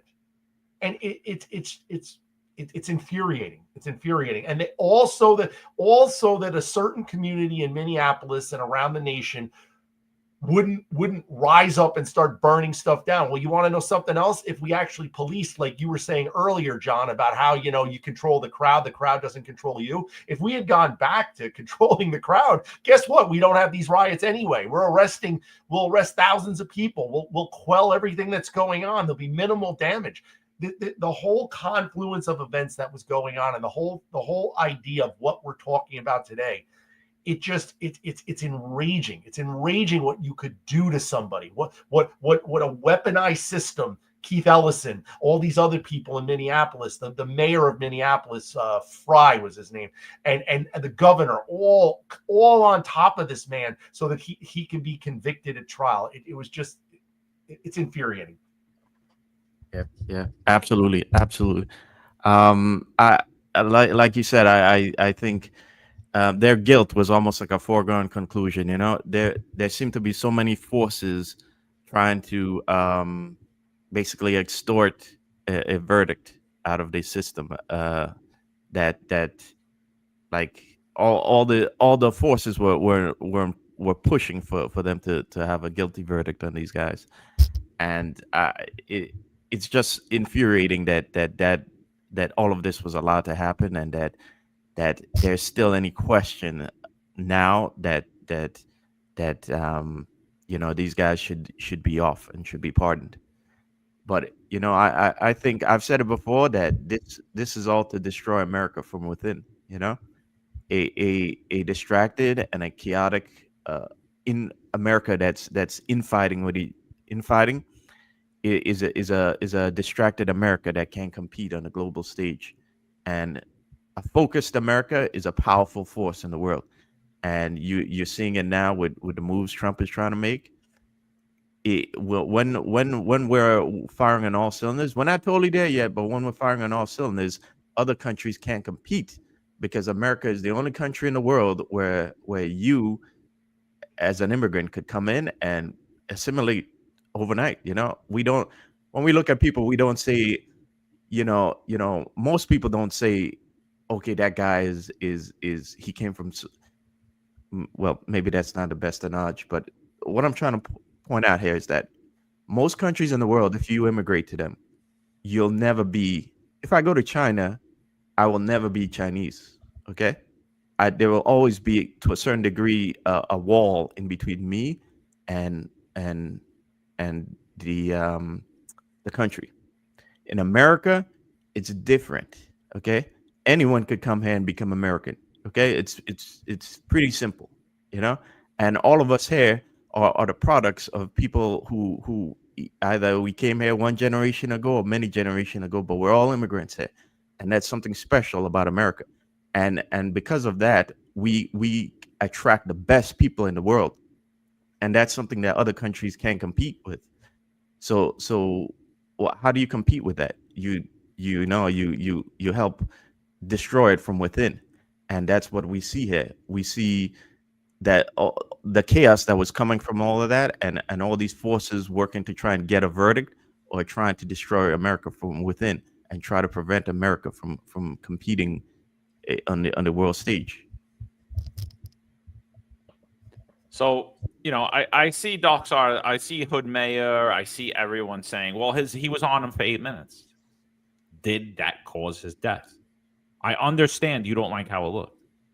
But the fact of the matter is, did it cause his death? And according to the Hennepin County Medical Examiner's Office, the autopsy report, I mean, what I'm reading, I don't see it. So 46-year-old man became unresponsive while being restrained by law enforcement officers. He received emergency medical care in the field, which took far too long, and subsequently in the Hennepin County Healthcare Emergency Department, but could not be resuscitated. Here's his blunt force injuries. Cutaneous blunt force injuries of the forehead, face, and upper lip. Mucosal injuries of the lips. Cutaneous blunt force injuries of the shoulders, hands, elbows, and legs. Pattern contusions in some areas abraded of the wrist, consistent with handcuffs. You know what's not on there? Anything to do with his neck. So you're telling me that handcuffs, when cuffed, will show injury to a wrist, but pressing on someone's neck isn't going to show that in an autopsy? No, well, it's not here. So I don't know. Did it just miraculously go away? Did he press lightly? Did he have the light touch? His natural diseases that George Floyd had. Can't even say that, but heart disease, multifocal severe, hypertensive heart disease, cardiomyopathy with mild biventricular dilation, clinical history of hypertension, left pelvic tumor, non-life-threatening injuries identified, no facial, oral, mucosal, or conjunctive patasia, no injuries of interior muscles or neck or laryngia structures. Let me read that one again. No injuries of the anterior muscles of the neck or laryngeal structure. No injuries to the neck. No scalp, soft tissue, skull, or brain injuries. No chest wall, soft tissue injury, rib fractures other than a single rib fracture from CPR. Vertebral common injuries or visceral injuries. So let's say we're all saying, and the chief testified to it, and you saw that the backup of the other body camera showing that he was actually on the neck. I'm on the back and not the neck, excuse me. So there are no injuries to the neck, but we could all say that, well, pressing on someone's back could cause you to die for 8 minutes, right? But there's no injuries to the back here. There's no injuries to the shoulders either. Viral testing, Minnesota Department of Health, post-nasal swab. He took the PCR, so it looks like he was positive for COVID-19, right? So he was also positive for COVID-19. His toxicology, he had a high level of fentanyl in his body. He had a high level of methamphetamines in his body, right? So urine drug screening for amphetamines and fentanyl is positive. John, you were in homicide for a long time. What do you think about this autopsy? Basically says he wasn't choked. That's all. There's telltale signs. They're not all present when somebody is asphyxiated or there's oxygen deprivation. Like there's higher levels of nitrogen and CO2 in the lungs. You can get that. There's like I said, there's petechial hemorrhaging under the eyes, the capillaries under the eyes. When you're strangling someone or choking them, it causes upward pressure on those small vessels. There's the hyaloid bone at the top of the larynx. There would be bruising around the lingual muscles if you're strangling somebody. There's all sorts of things that if even one of them was present, you might be able to argue that there was some form of asphyxiation going on, that you were causing this person not to be able to breathe. But there were none of them present. There wasn't even bruising around like the neck area. So if Derek Chauvin's knee was on his neck for 9 minutes, there would have been bruising somewhere on his neck. It's just how it was, And like at the beginning, I said, like the Eric Garner episode, I can't breathe. Well, you can breathe because you're talking. You need air to go through your voice box in order to make sound. And so when everybody talks about all these things about what we did or didn't do, I'm still going back to like where I find guilt. That last 3 minutes when he was unconscious, that part I still today have a hard time justifying. As an officer, if you've ever restrained anybody, when somebody goes unconscious, you can feel the muscles relax. They're no longer resisting you, And so at that point, why is this person unconscious? You have to check, you have to do ABC, airway, breathing, circulation. I don't know if they call it that anymore, but when I was in EMT, that's what it was. But so you have to assess those things straight away and protect human life. But when this autopsy comes out and the whole justification for why we are charging Derek Chauvin and why we were charging these other 3 officers with the death of George Floyd was we choked him to death. That's what they said. And there is nothing in that autopsy anywhere that says that George Floyd was choked. It's once again, I get back to the infuriating part. First off, like his lawyer was incompetent. Like any rookie lawyer in New York City could have run roughshod through this thing. And the fact that we're not allowing the evidence of the manual to come in, the fact that we didn't talk about the autopsy results more than they did. It just seemed that the whole world wanted this man guilty. They wanted him in jail. Somebody had to pay a price for this social justice war that got caused in Minneapolis. And that's the part that's the most frightening. Yeah. It was either you either find him guilty or we're going to burn this place down, And, the autopsy, the autopsy also said that 75%, he had a 75% blocked artery on his heart, and he had signs of hypertension and coronary artery disease, So again, we're not saying that certain optics didn't look bad. Again, I agree with what John said, like that last, when Floyd was unresponsive on the floor, that's bad. That was bad. But what is wrong, completely wrong here, is the idea that Floyd died of he died of asphyxiation. Okay. And the narrative that we've been told is completely wrong here. We have to stop looking at this from an emotional angle and look at it from a factual, a logical basis. And we have to stop falling within the narratives that were set for us by the media and by these politicians who want strife and infighting. Okay, we got to look at it logically. Is all we're saying here. But it's always part of the bigger agenda, and I think again, we can't not look at the agendas of these police departments and of these politicians. For those of you that know, I'm suing New York City right now. I'm suing New York City for denying my religious exemption. I'm also suing them for gender discrimination as well, because there is a clear target on males in this profession, particularly older males in this profession. I mean, we've shown you the episode with former Deputy Commissioner of Equity Inclusion with Tanya Meisenholder when she did a podcast, when she said that, you know, the younger generation have different values, different, you know, all these different, they have different values than the older cops. She said that male cops are more likely to use excessive force. She said that male cops have worse outcomes in investigating sexual assault cases. She said that male white cops are less trusted by communities. She said that male cops are perceived as dishonest.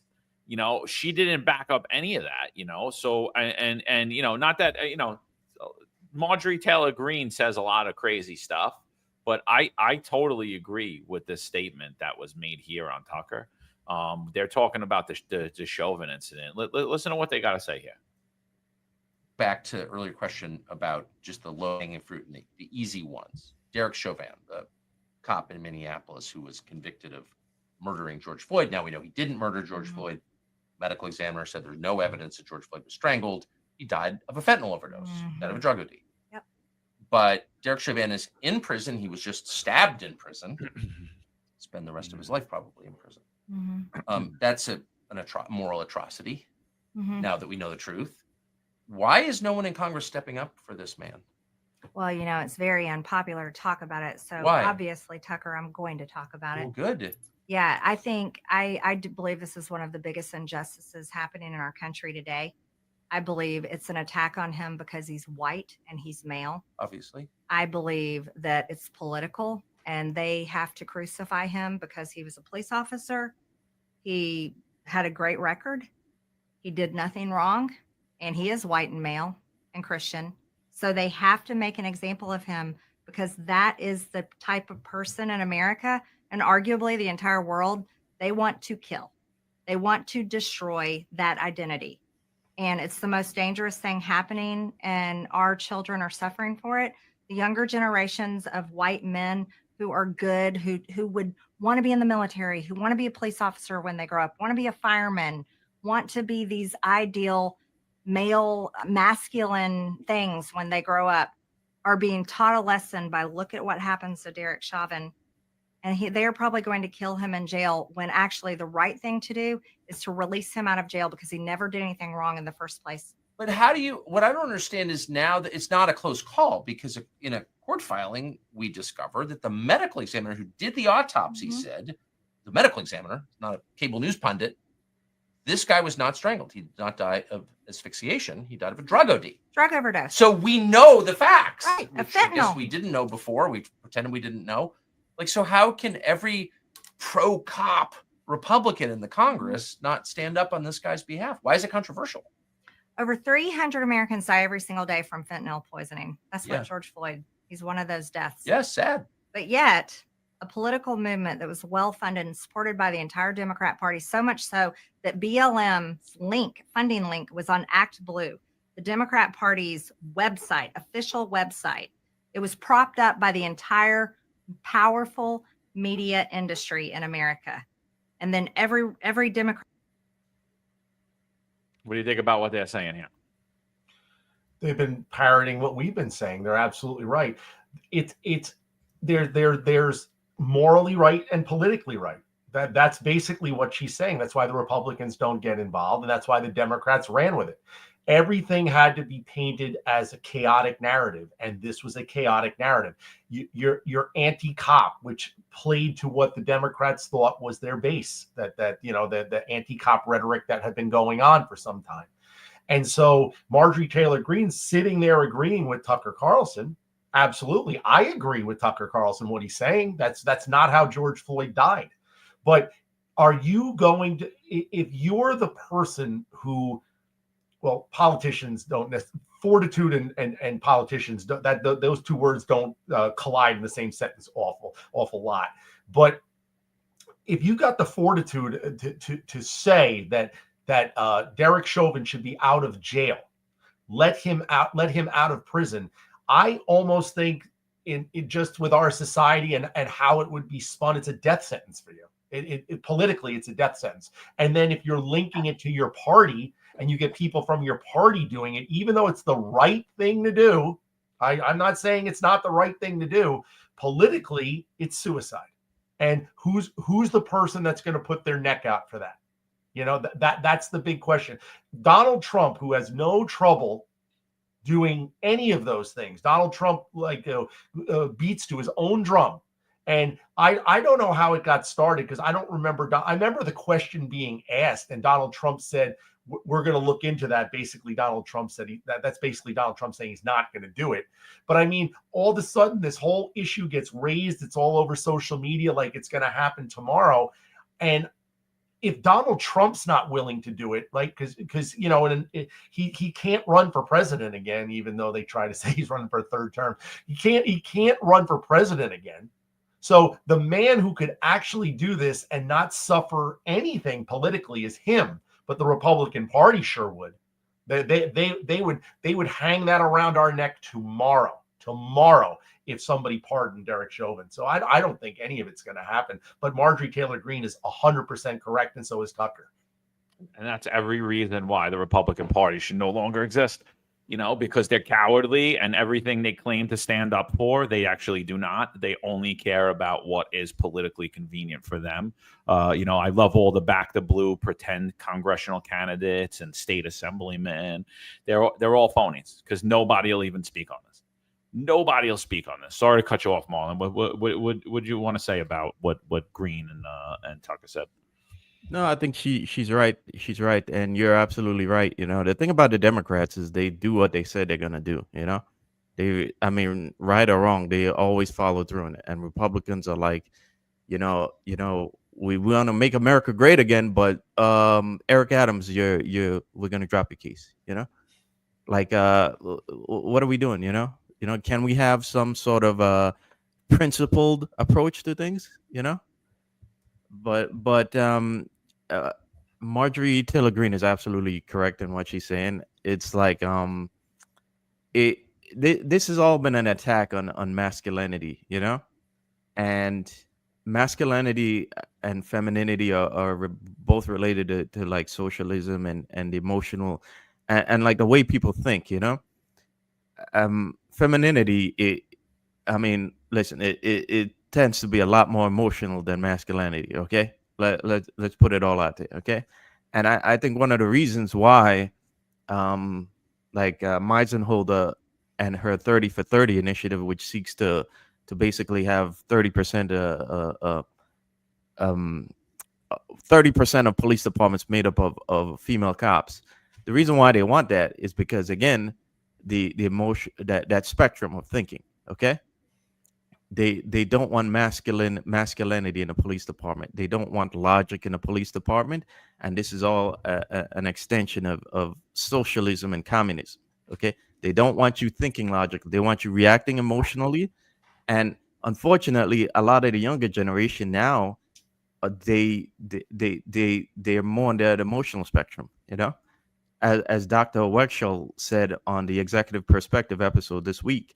He said, he noted that this younger generation are used to participation trophies, and because of that, they need an affirmation for everything, and that is, I think, is a byproduct of a lot of that socialism that's infected, like I've said before, the Black community through things like unfortunately rap is one of those things that hurt it, but they farmed that out to other communities in America. And this younger generation now, it just thinks differently than prior generations, And I think that by getting rid of you look at all the moves they've made to get rid of the senior cops. It's because of generations, okay? That generational divide. You get rid of the senior cops, and now you increase the police department with these younger guys who think on this emotional spectrum level, and therefore you're then able to change the entire dynamic of policing and how policing works in America. So I think she's absolutely correct in what she's saying. Yeah, unfortunately, I agree. So, I mean, I think we beat the crap out of that. I just want to play a video. This is from Liz Collins. She is, this is from Newsmax, but Liz Collins, she is the author of They Lied. She is the producer and the filmmaker behind the popular documentary, The Fall of Minneapolis. Highly suggest you guys watch it. And again, if everything we said here is true, if everything that Tucker Carl's saying that the autopsy shows, why is Derek Chauvin in prison? Because he optically didn't do something right. So in my opinion, should Trump pardon Derek Chauvin? I'm going to say no. I think there should be a DOJ investigation into it. Did Derek Chauvin receive a fair trial? And from everything we've seen here, he absolutely did not. And again, he received a trial in a courthouse that was locked down, that was guarded by, dozens of police officers. I think they even had the National Guard there surrounding that courthouse, all just in case Derek Chauvin was found not guilty. Right? So imagine the pressure on the jury, imagine the pressure on the jurors, that what they felt oh my God, there's going to be more people are going to die here. And that was kind of the narrative that James O'Neill said when he fired Daniel Pantaleo. He basically said, I have an obligation to the city to make sure that things don't go out of hand. And so because someone died, I'm going to fire Daniel Pantaleo. Because things went bad, I'm going to scapegoat this kid. And it was basically, in my opinion, the same thing was done. Let me just play this video, and then let's get your final thoughts on this. So this is this is Liz Collins. We were supposed to have her on here. I kind of dropped the ball with that one, and I apologize. Things have been a little crazy, but I definitely recommend not only reading her book, but watching the documentary. It's for free on YouTube, Fall of Minneapolis.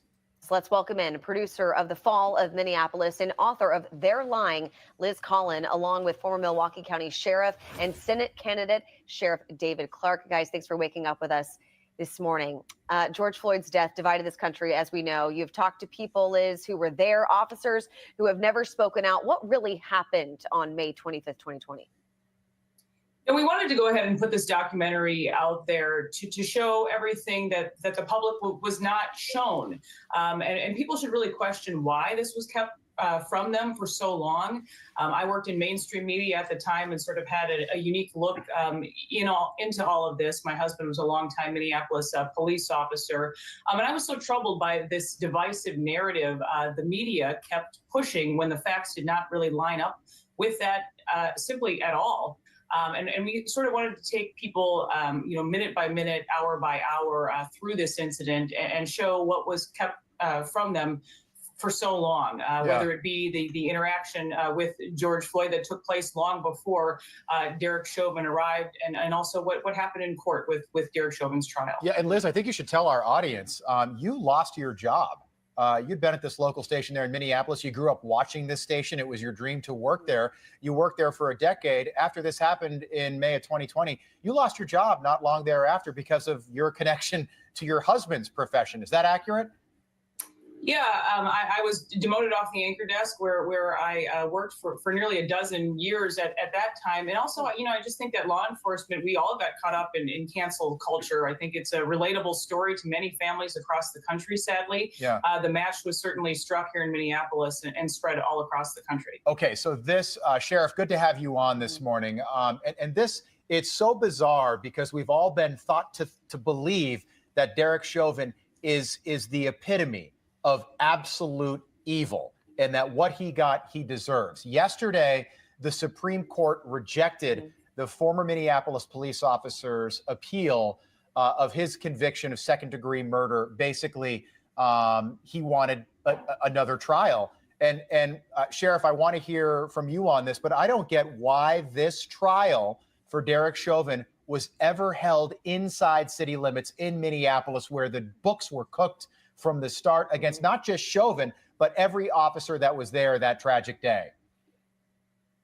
Yeah, he didn't get due process, Chauvin, let's be honest, and he's entitled to due process. no matter what anybody in America is accused of doing, they're entitled to due process. And that case should not have been held in Hennepin County. But there's another dimension to this. It's a nice piece of work uncovering the truth here. But you had the total catastrophic collapse of the political structure and the social order in Minneapolis that followed the death of George Floyd. You had a failure of leadership. You had a feckless mayor, Fry, who's still there, by the way. And then you had a failure of leadership by the police chief, I think his name's Arredondo, who failed not only the citizens of Hennepin County and Minneapolis, but also his frontline officers. I got a chance to talk to some of those frontline officers when I made a visit, speaking of visit to St. Croix County, which borders the state of Minnesota. And several of these officers were injured in the rioting. One took a brick to the head. They were off on disability at the time. And that's the failure of leadership that I'm talking about, putting officers in harm's way without the ability to properly and adequately defend themselves. So it's a shameful chapter, a shameful period of time in the United States of America, and this whole war on cops. And this was just another in a series of the big lie that's being perpetrated about the American police officer. Yeah, and the facts of this case. Yeah. Liz, can you take us through the facts that many of us did not hear at the time? Yeah, and I just wanted to mention the documentary is available for free. We wanted to put it out there. It's on Rumble. It's called The Fall of Minneapolis. If you look up also Alpha News. Wait, Liz, Amazon didn't want to pick this up? You can find it there.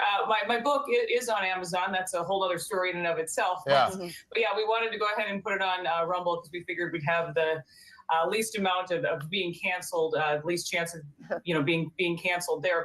But yes, we have an interaction with George Floyd that takes place. As I say, you have George Floyd talking about how he can't breathe long before Derek Chauvin arrives on scene. Yeah. You have a black officer who arrested George Floyd, and again, we're being told this is the most racist police incident in U.S. history. That doesn't line up with the facts at all. So just this body camera footage itself is kept from the public for nearly 2.5 months. And I really think that to this day, if they would have come out and just been honest about this interaction and what took place, we simply would not be here having this conversation three years later. You also have this technique, MRT, the maximal restraint technique, right? Knee that on the officers neck. are talking about doing that day. And, that is kept from the public as well. Instead, we're told this is a rogue cop murdering a man in the middle of the street that day in Minneapolis. And the facts certainly do not line up with that narrative. Well, yeah, and the knee on the neck procedure was apparently taken out of the instruction book right around the trial conveniently. And it talked about placing the knee on the shoulder, which is certainly near the neck. But there's so much about this story. For example, Chauvin, or what happened to Floyd, it of course beyond tragic, but it's always no two cases are ever the same. He had heart disease. He was positive with COVID at the time of this arrest, or the time of his death rather. He had fentanyl in his system. He was resisting arrest. He was a big guy, by the way. He resisted arrest for what, Liz? It was something like almost 15 minutes before the incident, before the tragedy took place. But there are just so many facts that are now out there, including the video. And I saw your documentary, and I heard you on with Megyn Kelly last week. It is basically the exact opposite of what everybody in this country thinks about this case. And it started everything. Liz, about 20 seconds, final thought. Yeah, I just encourage people to watch it. And this took away our sense of safety, not only in Minneapolis. That's why we called it The Fall of Minneapolis. But again, at police leaving this profession all across the country. And people should be upset. They were lied to. I think people are sick of the lies. And I hope this can, in fact, set the record straight and encourage everyone to watch it, even around Thanksgiving time. I know you may have to have some tough conversations with your family, but it's about time people know the truth. Yeah, and Liz, Minneapolis has not recovered. Is that accurate? Oh, it's sad. Skyrocketing crime continues here, whether carjackings, homicides. I mean, things that we never really reported on before are a daily occurrence here. Okay. We appreciate you both being with us. I encourage you to watch the documentary. It is fantastic. It just gives you another look at this story that we're all familiar with. Sheriff David Clark, Liz Collin, thank you. We appreciate it.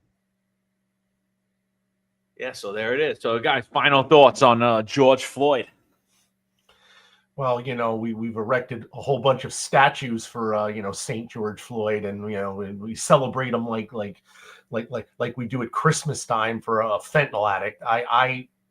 I never understood the worship for him. I've never really understood the worship we have towards these mostly bad men that do bad things, and they're interacting with police officers and things go wrong, and apparently now their families are eligible for millions of dollars, and they're canonized by people, you know, like I mean the Black Lives Matter painted you know in front of Trump Tower, the George Floyd statues everywhere, you know, I remember the toppling that coincided with the college toppling of all the other statues, the Confederate statues and everything.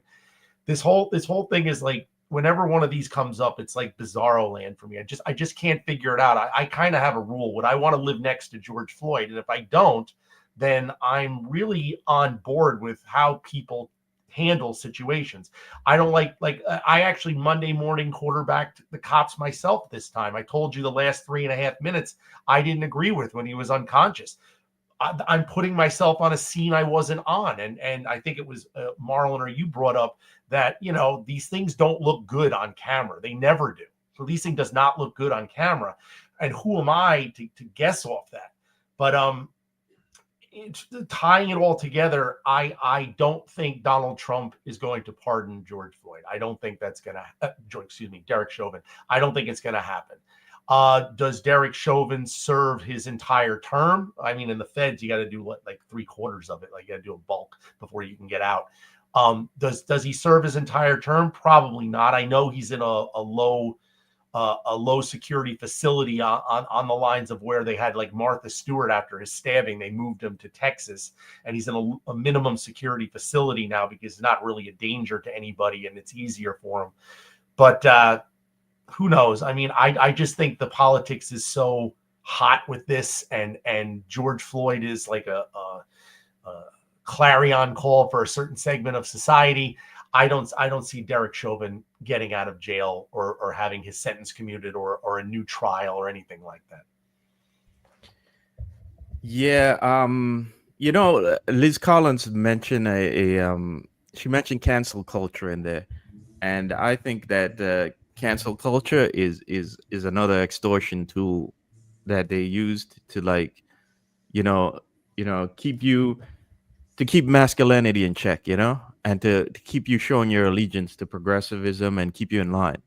And it's already part of like the police department, and you just have to look at like our situation and especially Sal Greco's situation, because I think I've always said from the beginning that I think the reason why they got rid of Sal is because Sal, they wanted to kind of suppress that support for Trump, and because Trump is a very masculine figure, you know, and because masculinity is also on the spectrum for nationalism, okay, and they want to suppress that, and they don't want that masculinity in police departments. So what greater way to tell guys you better not show support for Trump than to fire a guy like Sal, okay? So but I think making martyrs out of people like Sean Bell and George Floyd and Eric Garner is also an extension of that socialism and is victimhood. And these guys are constantly made like martyrs and black martyrs, and you know that same message is constantly being broadcast into the black community, that you're being oppressed by the system. You know, the system is after you. The cops are racist. You know, anytime there's a policy failure and a training failure, the media is quick to say, "Oh, it's racism," you know, instead of calling out what it is, what it actually is, instead of, again, what you see, the snippet you see, and for you to react emotionally. And it's all part of the same agenda to like I said before, to keep you in that, to keep you as a victim and to keep you as a Democrat, because their whole policy, their whole platform is you're a victim, and we're gonna work to get you stuff, and we're gonna work to help you get out of your situation. Yeah, so I don't think Trump's going to pardon Chauvin. I said I don't think he should, but I don't think he's going to do anything to help him. I don't think any of the Republicans are going to do anything else to help him. I think they're going to let him rot in jail, personally, because they don't seem to care about anything or anybody. They do what's politically good in their opinion, what moves the needle in for their base or what they perceive as a victory. Same way, Donald Trump. If he was you put pressure on Eric Adams, he should have put pressure on Eric Adams to reinstate and compensate all of the people he terminated and forced out over a tyrannical mandate. He didn't do that. He also didn't go to bat for the Sal Greco at all.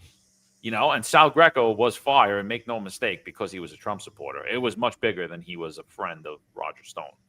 And you're 100% right. That's why they went after him. It was to kill dissent. It was to destroy dissent. It was to make sure this is what happens when you're a Trump supporter in the police department. You're going to get terminated. That's it. And a lot of people, I heard Sid Rosenberg, I heard a few other people. There's a ton of Trump supporters out there. No, there isn't. Now there are. But back then, there weren't any. Maybe in the privacy of your homes. Maybe in the privacy of, with your neighbors and your friends. But in the police department, I didn't see any Trump supporters. Publicly, I didn't see any Trump supporters. And especially at the time when Sal was being fired, I didn't see any Trump supporters at his trial. I think 100% it was there to kill dissent. Dark Side of the Moon wants to know what I think about the payout for Ashley Babbitt. I think that Ashley Babbitt was murdered. I think that was whether it was accidental, if he intentionally meant to pull that trigger, that is a murder. If he accidentally pulled that trigger, that is a manslaughter. I think that Ashley Babbitt's family deserves a payout. They lost a life. Could we say whether it was excessive or not? I don't know. I don't know, but I just think, I don't like the way that the GOP is moving. I don't like the way Trump's moving. And I think that, watching this guy sit in jail because of optics, and we know blatant lies were happened, and the people that lied were promoted as a result of it, and they're sitting in their place, and nothing's being done, and the DOJ is not intervening. I'm sitting there and saying America is not being made great again. America is just being more of the same, a politicized, weaponized law enforcement and justice department, and it's an absolute tragedy that's happening. Last thing, because I think we went long enough on this, but I just want to kind of bring it up. Put this document out during the week that the NYPD is now deactivating a ton of social media accounts. Just curious, your thoughts on that? Like, they're gonna pull down X accounts and Instagram accounts in an effort to comply with the recommendations made by the Department of Investigations report, stating that the department's use of social media was unprofessional and unbecoming. Well, your experience alone with Chell and Kaz, these are executive level positions in the NYPD, and they're having personal spats with the actual with job related accounts with people and going back and forth. I never understood why that was allowed to happen. I think it's more along the lines of my personal view is they want everything centralized. And the Department of Investigations was just a nice little foil to get it done. They want all the information coming out of DCPI. They don't want independent actors. Some people are more active on X and on the social media accounts than other people are. I think they wanted a standard format and to avoid basically what was going on, like, because you heard like that these people were actually, I saw a few posts where they're actually threatening you guys. I mean, that's basically a crime. And they're doing it on an official account. So it doesn't surprise me that the centralization process has happened with social media accounts in the NYPD. I think they're going about it the wrong way, even though I agree with the overall idea. I think certain social media accounts like ceremonial need to remain in place. Okay. And in fact, I'm not going to go into it here, but I'm very. If you do get rid of ceremonial, Jessica, I know you're probably watching this. If you get rid of ceremonial, I'm very suspicious of why you would get rid of ceremonial. Okay, in particular, I'm looking at all the recent deaths, sudden deaths of young MOS and of newly retired MOS who are still, just in their early 40s. Okay, so I'm very suspicious about that. But I agree with the overall thinking that you should slim down the amount of accounts. There's too many the bureaus that are not outside facing commands that have a social media account. Why do they need a social media account for? Why does OTB need a social media account for? So but also a question, something to think about here is like, so now besides slimming down the amount of social media accounts, you're saying that for some of these accounts to tweet, they have to send a message to DCPI, and then DCPI is the one who makes the post. So what you're doing is you're removing autonomy from those from them, but you're still keeping autonomy for the precinct commanders. So what I don't understand about that is those accounts aren't the ones who caused the problem to begin with. The problems were caused by, we know it was Chell and Kaz, and they got promotions. Okay, so why are we continuing this policy of penalizing the foot soldiers while rewarding the people who caused the problem to begin with? So the way you're going about it is wrong.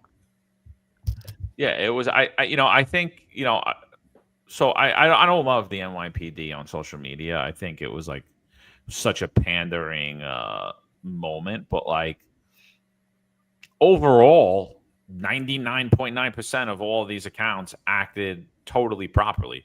There were 3 accounts in the NYPD that there was an issue with. It was Daughtry's account, NYPD Daughtry. It was at NYPD Chief of Patrol, went under the direction of John Shell, and it was at the NYPD News account under the direction of Shell, Daughtry, and Tariq Shepard. Those accounts were highly unprofessional. They had done things that if an average rank and file officer would have done, they would have been disciplined for, removed, possibly even terminated from the New York City Police Department. And again, they're remaining perfectly. Those accounts are remaining completely in place. So, again, this is just like a move to, hey, we're cleaning everything up now. But you really didn't clean anything up, because the people who made this report accurate, and by the way, DOI conveniently ignored the threats and all the things that happened with us on social media, even though everyone was well aware of it, and that didn't go far enough. And the reason they did that is because what they did wasn't just unprofessional, it was absolutely criminal, and the NYPD is continuing to deny that, and that's fine. I don't care. We showed you what it is when something happens. Myself, Eric, we did our job. We showed you. That's all we could do. I'm not pushing the issue any further. I'm done with it. You want people like this in law enforcement? Good luck to you. You get what you deserve. So at the end of this order, it's in an effort to preserve open communications with the public, precinct, transit district, and police service area will continue to manage their respective accounts. Again, because they did, they really haven't done anything wrong. All members in the rank of captain or above, or title of director and above, wishing to post newsworthy related conduct to an official NYPD account are welcome to submit their request to the Deputy Commissioner of Public Information via news request to DCPI on the NYPD intranet page. Fraternal and sports organizations across the department may continue to manage their respective non-department accounts. Those organizations are reminded that their accounts must comply with Administrative Guide 30420, personal social media accounts and policy, which they have. And I agree with you, Marlon. The fact that they're trying to shut down the ceremonial account is disturbing to me, because this honors both members who died in the line of duty as well as retired members. And they never did anything or posted anything that was unprofessional other than honoring officers whose life has passed, or sometimes their presence at a ceremony. So that really does raise my eyebrow 100%. I think that's a flaw. Anything else you guys want to touch on before we get out of here? We went a little long today. No, I enjoyed the Derek Chauvin the chat and the complexity that's involved with this and where things shouldn't be and what they are, and it's just a sad state of affairs, but it's something I think we all have to be reminded of all the time about how dangerous the mob mentality can be when they go after somebody. It was really good chat today, and the chat in the comments section was actually really good as well, involving it. So I had a great time. Yeah, it was a great discussion. This is a very charged topic, and it's so like complicated, and yet there's so much of it that intersects with a lot of what's going on in society. And personally, I hope I've communicated well, like my points, because if I seem a little charged up about it myself, it's because I personally am tired of this victimhood, and it gets me. It really pisses me off when I talk to family members and I tell them you need to move out where you live for the sake of your kids, for the sake of their education, for the sake of their future, and their response to me is that, oh, that area is there's no black people in that area, oh, they're racist in Florida. And I'm like, that frustrates me because like look at where your community is, look at where the city is going, look at how things are. Are you telling me this is the best we can do? So I get a little charged up about all of this, but the point that we're trying to make here is that we all have to look at this situation logically and look at the facts involved here, okay, and take our and kind of like distance ourselves from feelings, and we have to do this because if we start looking at everything on from an emotional angle, we're not going to have a future for this country anymore, and ultimately this country has to wake up, because let me tell you, China has its problems, but you can walk at say 4 a.m. in like Hong Kong or Shanghai and not be afraid that you're going to get robbed or something. And the way things are going with them building stuff and making progress is, if you don't wake up and change things in this country, you better start learning how to speak Mandarin, okay? Because you're not going to have a future. And that's the point we're trying to make it. Look at things logically, look at the facts, and like stop being guided by the nonsense that the politicians and the media are trying to feed us. Yeah, absolutely. Stop being guided by the Chris Cuomos of the world. They turn on a dime, and it's and that's all we're saying. It's like, listen, you see a scenario, look at it logistically, look at it factually. That was not done in the case of George Floyd. Yes, what the media portray look horrible. Yeah, it did. But did that cause his death? And what the autopsy shows is it didn't. Was that a trained technique in the Minnesota Police Department? Yes, it was. And the department lied about it on the stand. Why? Why is that acceptable? And could that trained technique have killed him? Could it have been misused? Yes, it could have. But why was it lied about? Why? What was the cover up about there? Who made that determination? Why are these people held accountable? And do you still feel comfortable having these people police you and your children? Because I don't. They're liars. They show no integrity, and then when we look at the autopsy, did what you see look horrible actually cause the death? As per that autopsy, it didn't. So then why is he being held for the murder? Why is he being charged for an unintentional murder if the actions he took, whether you like them or not, didn't cause the death? So, I mean, that's what we're just saying. Look at what's going on. Don't buy into the left or the right or this or them. Look at the facts of the case and think around it and say, okay, well, did this cause his death? Okay, then there's some criminal culpability here. Even though it was a trained technique, did that cause his death? okay, there's some criminal culpability there. Is that training technique something that we should be using going further? Like, I mean, these are all things we need to talk about instead of just pushing the narrative. And honestly, I still see a lot of it here today. I see a lot of people just hanging on to the political narrative. It's hard to break the programming that you've been fed from the mainstream media and your local politicians and their appointed cowards. Like, so it's sad to watch, and it's sad to have. And I'm glad we had the discussion today.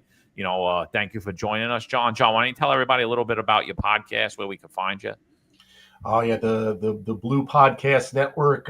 Me and Mike Freed, who's in the chat, we do a little sports conversation, Sports Beat with Fredericks and Freed.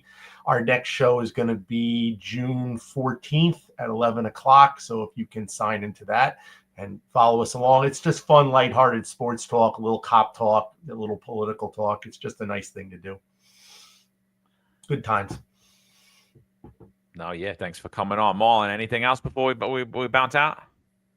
No, good discussion again. You guys have a great weekend, and as usual, thanks for joining us. All right, everybody, find us Unfiltered. We'll be back at you. We missed a lot of news that happened this week. We'll catch up on Monday live, 8:05. Make sure you check out Sal Greco's show from yesterday. He had a prison guard, Rikers guard, Stephen Dominguez on. Great show. Check out the executive perspective from earlier this week, where they said that Impact was the best recruiting training that they ever seen, and they didn't say that, but as a member of Impact, that's what I heard anyway. So yeah, check them out, and we'll be back at you. Find us Unfiltered. We'll be back at you live 8:05 Monday morning. There's a handful of retired officers that don't live in the state that have a lot to say about the dream team, as I like to call it. All of a sudden, they retire and have a master plan on how to fight crime, but nothing to contribute when they were here. They want to come back and be part of the dream team. What can I say?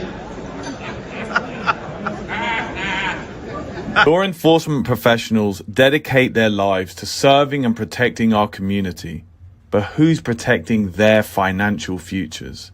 That's where Laidlaw Blue comes in. Our wealth management platform is specifically designed for the law enforcement community.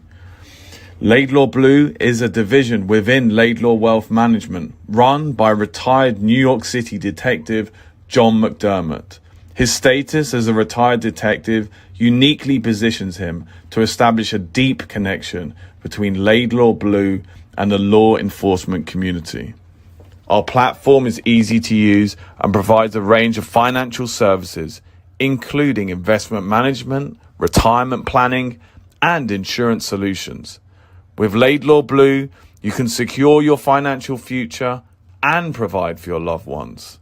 Our team of experienced financial advisors understands the unique challenges and opportunities that law enforcement professionals face. We're here to help you navigate the complexities of financial planning and achieve your goals. Laidlaw Blue. Secure your financial future today. Book a meeting using the QR code displayed, or call us directly on 888-901-BLUE. That's 888-901-BLUE.